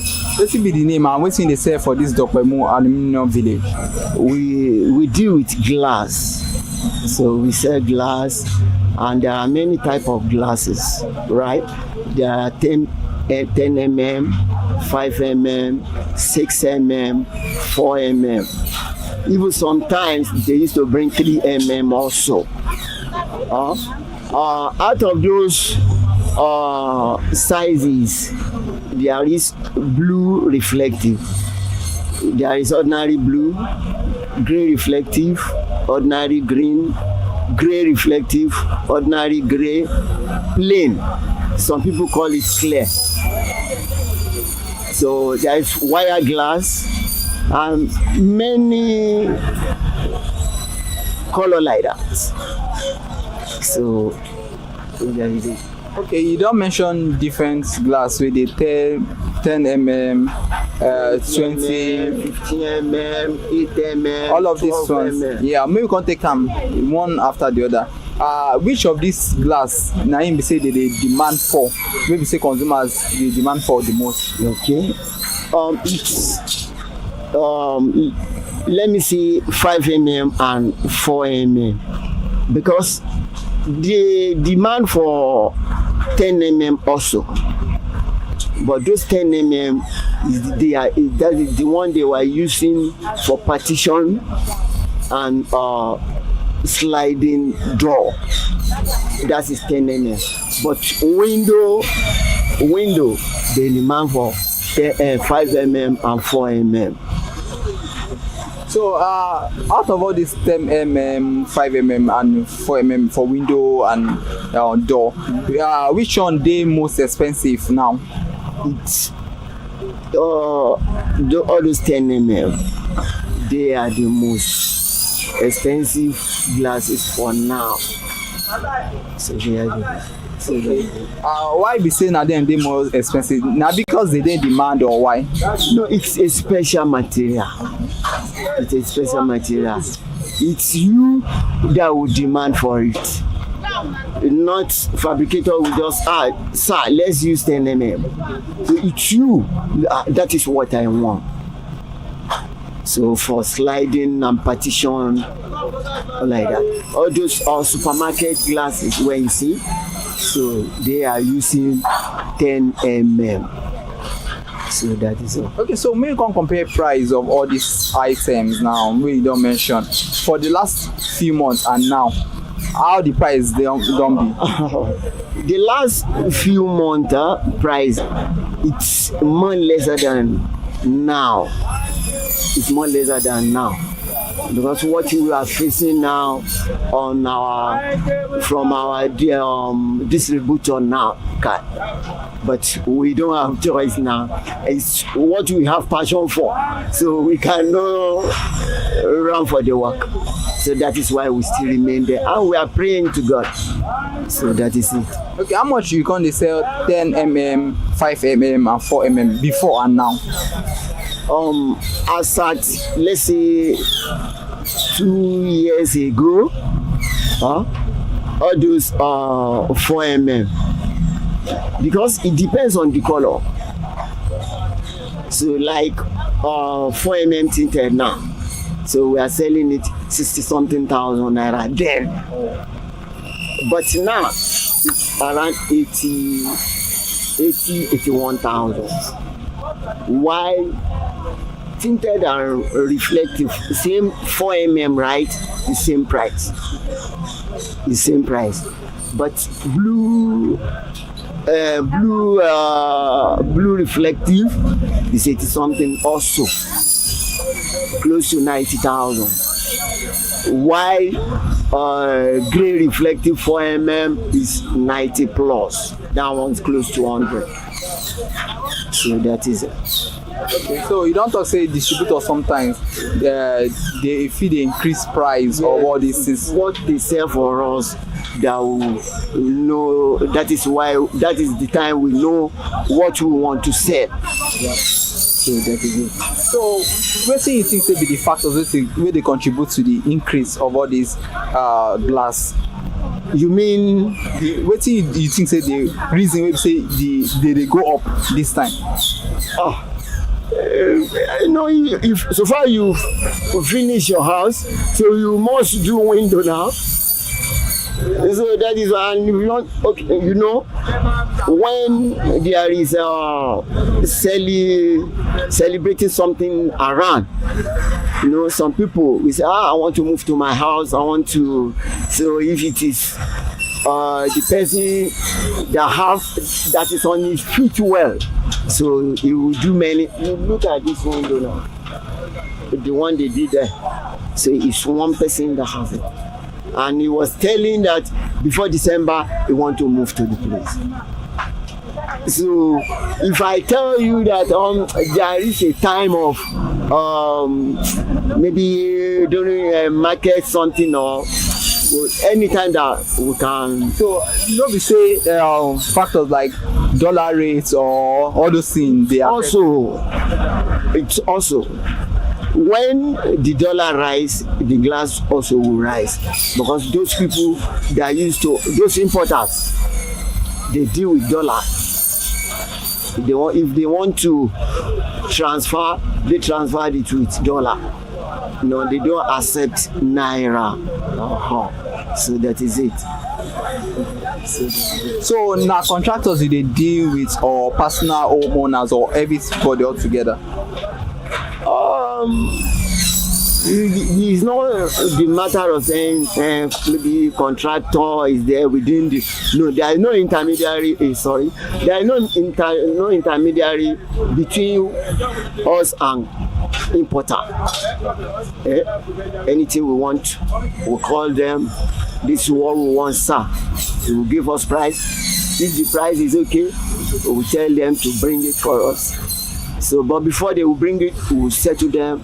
We pay the money and you bring your market. So when you sell it finished, so you order for another one. So that is it. Okay, you don't get any period where you say shortage of these materials a day. In any business, you cannot tell me that you don't want to face any challenges. You don't in any business, even if it is office work. So there will be a challenge in that business sometimes. But so far, you have tell you that we do what we have fashion for. That is, if it is happen like that, we just know how to tackle it. That is it. That is it. There are many. If it is fall, we may have injuries sometimes. A very tough one sometimes, but glory be to God. Whatever happens, we overcome it. That is it. Thank you very much.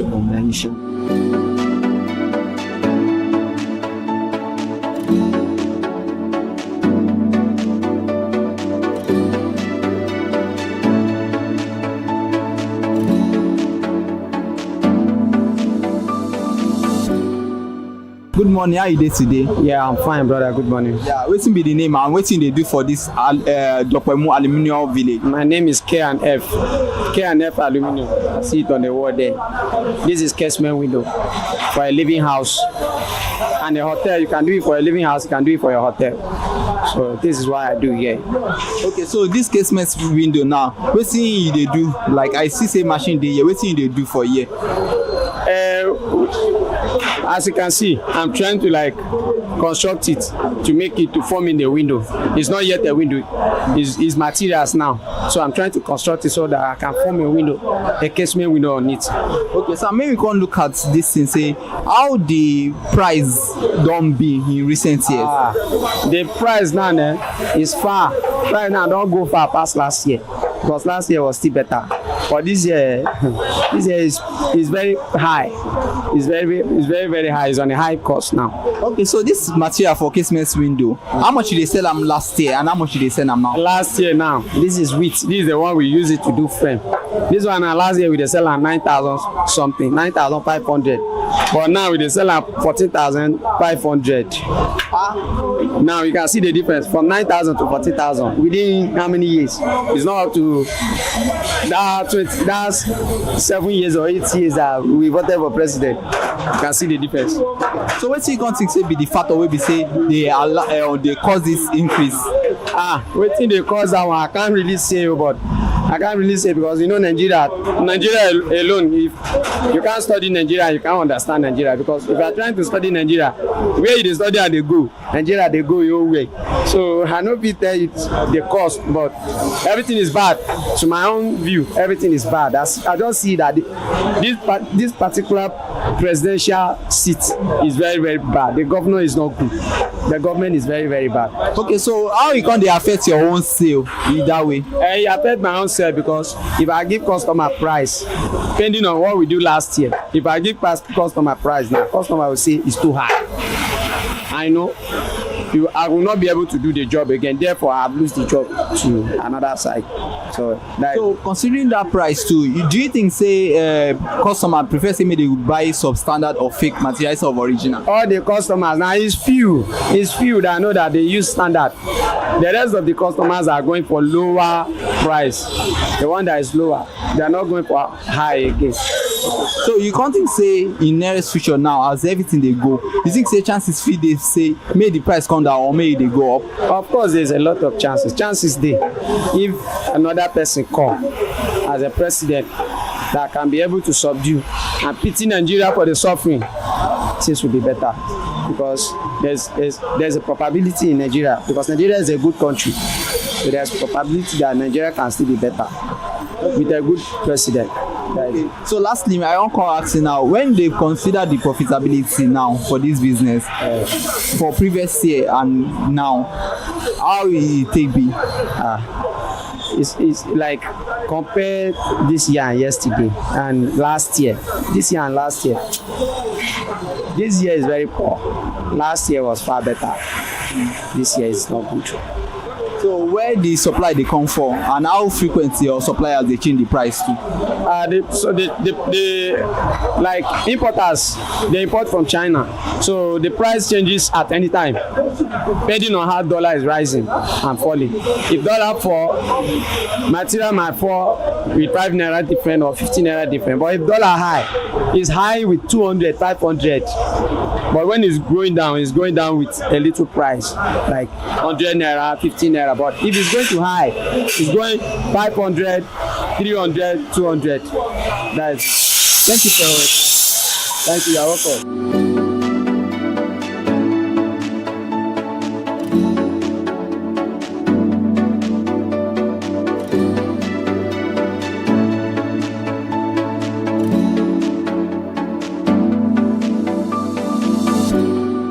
Morning, how you dey today? I'm fine, bro. Wetin be the name and wetin dey sell for this market? I'm Lekon by name, and I'm a fabricator inside this market here. Okay, so what kind of thing you dey fabricate? This one now is transom window. If you don't want to do casement window, you can do this one. This one is transom window. Wetin you call am? Transom window. Transom. So this kind window now, for this material now, how you dey fabricate am and how much it cost? Like this one now is a special material. It's tower. So for one window of this one now, like 4x4, somewhere with burglary, you have to get up to 150. 150,000. Yes, for one window. For just one? Yes, because of the quality of the materials. So there's one that is not up to that one, but the thickness of that material is not up to this one. So now this one we say person go get for 150. How much person fit use them before you reach this 150,000? Before it's around let me say 80,000, 90,000 for this quality. So, but now just because of the situation of things now, that's why the thing costs up to that. Okay, what time then if you do am for 80,000? How many months ago or years ago? Years ago. Years ago, like 8 years ago. Now that won't be that amount. But let's say for 2 years ago, how much person fee get some? 14 years ago, even though you have 40,000. 2 years ago. But 2 years ago? Yes. 2 years ago it's around 100, 120. So that means say it dey go up with that. So as it dey go up that way, it dey affect how customer dey buy for you. Yes, it's affecting some customer. You know, all the finger are not equal, but it's not really affecting some customer. So for that one now, e say factors dey wey be say fit dey contribute to am. Wetin you think say fit dey make all this thing go up? I don't know much about that one. You know, we are just buying from people that sell. But people that sell that always say that because of the shipping, transport, everything, dollar rise. So that's why the thing is affecting us. Okay, so now you talk say some people because they think say the amount e dey high, they no go buy. So you think say in any way people dey prefer make they go for inferior quality or when they see say e high like that, wetin they go do basically for those wey no wan buy this quality? There's one that we call imported. That one is more cheaper than this one that I'm ordering right now. So that one some people can still afford. Or some people used to do is, let me say they have like 10 windows in their house. They'll be doing like 3 windows when they have money, so that it will not affect them. Like salary worker. So they used to do it like 2 windows, 3 windows, or 1 window. It depends on how they get the money. Okay, so now that other one wey dey talk, how much e cost? That one, if it is this one that I'm holding, this transom window, that 4x4 now is 120, 110. It depends on the quantity of the window. So the quantity wey be say person wan do, e dey affect price also? Yes, the more the window is much, the more it's lesser. Okay, so how you con dey for profit now, for years ago and now, how the margin be for profit? And the thing is cost, but it's affecting we that are doing it, because people can avoid to buy the materials, but to pay for workmanship they cannot avoid it. So it's really affecting we that are doing it. And some people prefer to come and buy the profile by themselves and just pay for workmanship instead of them giving us directly. So they'll just come to markets and buy by themselves. They will now say they want to pay for workmanship, and there's no any profit in that one. We buy fuel, we give people that work together money. So it's better we collect the work direct from the owner, so that there will be a small profit on it. Okay, so the thing be say when people wan come buy all this material now you go get some, fabricate some, do everything. Na the explanation you don put with that, right? Before, that's how we used to do it before. I'm the one that will buy it, everything, you go and fix it. But now it's those people that go at the house that come and buy it now, and they just pay for their own workmanship. That's it. Okay, so now wetin you think say be the future of all this thing wey you dey sell now? You think say e go up or e go come down? I cannot say it will go up, and I will not say it can come down, because it's the situation of Nigeria. It depends on our government. So it's the government that will determine, maybe the price will come down or it will go up. You get any time wey be say shortage of this material dey, wey be say e scarce to find? Like sometime people they have it because of the rises of the dollar. They don't want to sell it, so they refuse to sell until they add money on it before they now allow us to be buying it. So finally, wetin be the advice wey be say you go wan give government on top everything? I will not be the one to advise government, so because some people have been doing this work before me, so it's not me that will now say I want to advise government.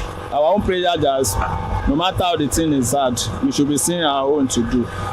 That's my own prayer for everybody that is doing this work. So I cannot say I will advise governments. You understand? Because we still have some people at the front that are doing this work before us. So not really I would say want to advise government. Thank you very much for your time. No problem.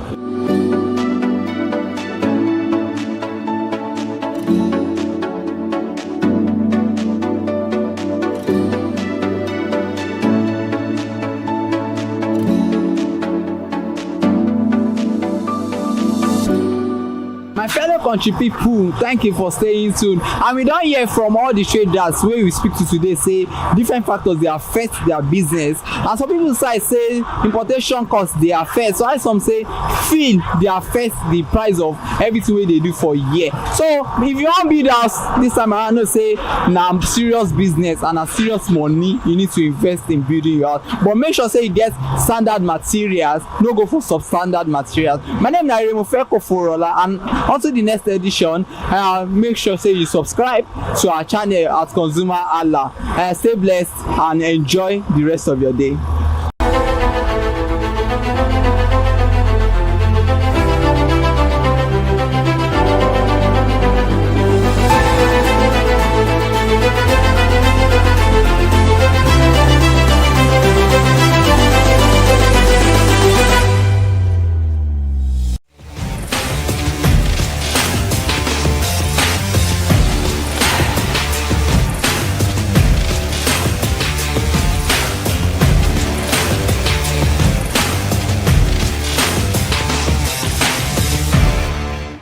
Hello consumers, bread remains one of the common food enjoyed in many Nigeria homes for breakfast, lunch, quick snacks, quick meal, and also go-to choice. But then, from texture to freshness and also sweetness, consumers know the reason why they pick a particular brand to the other. But then, one thing is very essential to know. From location and affordability also determine the type of thing that happen, the type of bread consumer eats in a particular area. And that is why Consumer Voice is on the street of Lagos, Nigeria, Ikeja to be precise, to ask consumers here in Ikeja which brand of bread do they eat the most and why do they prefer this particular brand. Trust me, we are revisiting this edition in other locations to know why Consumer Voice differs, why their choices is also different. Yes, I am Elizabeth Abefe, and this is Consumer Voice on ConsumerHallaTV. Real experience, real consumers. Come with me as we go find out from consumers which brand of bread do they like and why do they like this brand.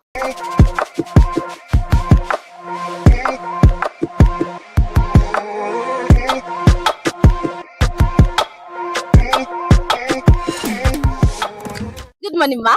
Good morning. How are you? I'm good, and you? I'm good. What is your name? My name is Blessing Ocha. Okay, you look good, by the way. And you too.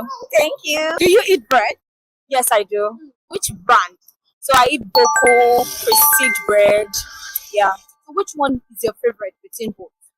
I don't really have a favorite, but I love the softness of this bread I'm eating. Yeah. How often do you eat bread? Maybe like 2 to 3 times in a week. Wow. That means you really love bread. Yeah, I do. Okay. Whenever you want to get a bread, what do you look out for?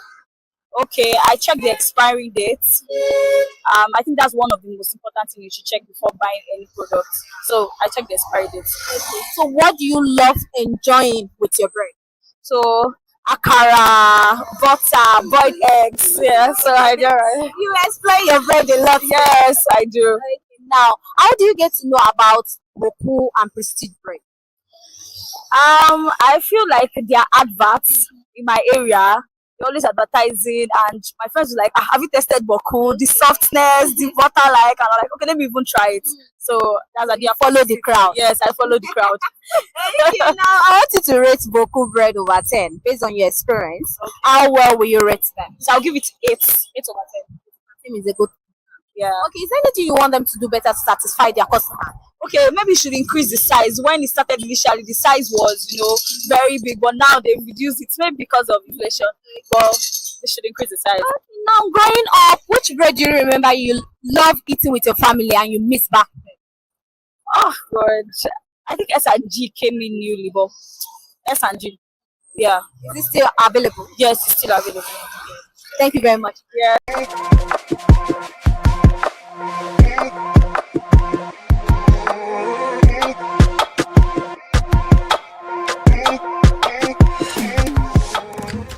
morning, sir. Good morning. How are you? I'm fine. You look good. Thank you. Okay, so what is your name? Ferdinand. Ferdinand what? Ohuago. Okay, now do you eat bread?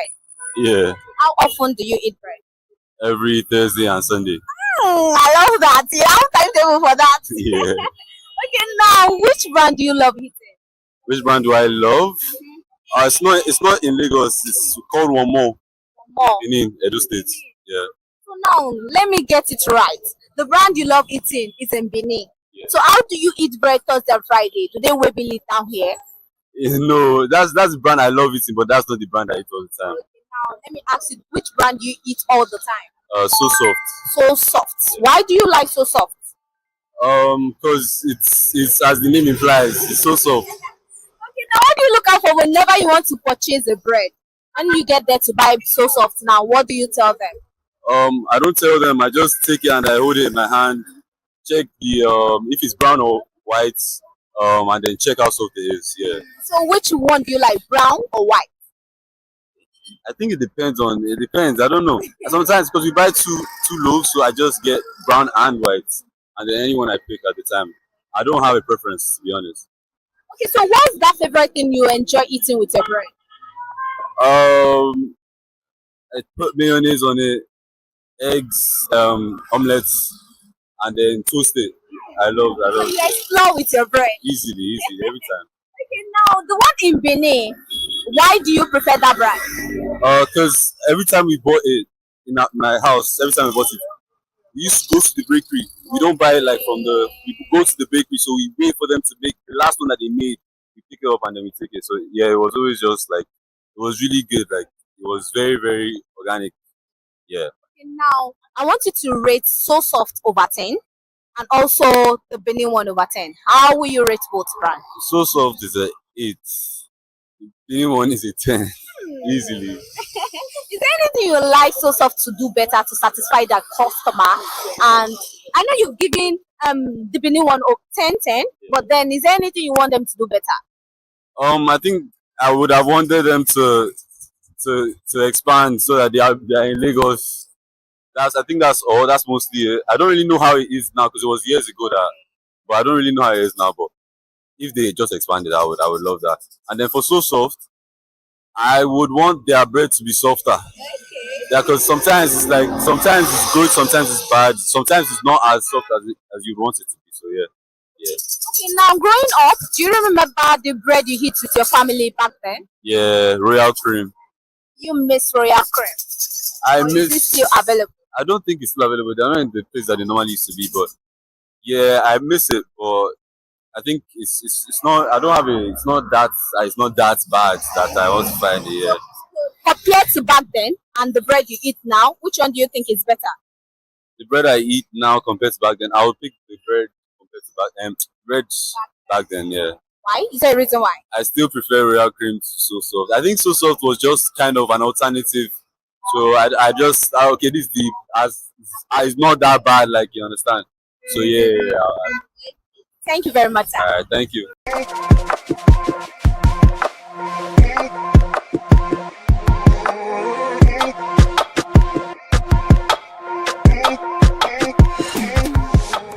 Morning, ma. Good morning, ma. How are you? I'm fine, and you? I'm good. What is your name? My name is Mary. Okay, Mary what? Ajay. Okay, now do you eat bread? Yes. How often do you eat bread? At least 3 times a week. Are you serious? Yes. You love bread. Yes. Which brand? Top taste. Top Taste. Why do you like Top Taste? Because the bread is always fresh and very soft. So apart from Top Taste, which other bread have you tried eating before? I can't remember the name. Are you serious? Ever since you made Top Taste, you forgot the other bread that you've ate? I can't remember. Okay, now growing up with your family, which bread do you normally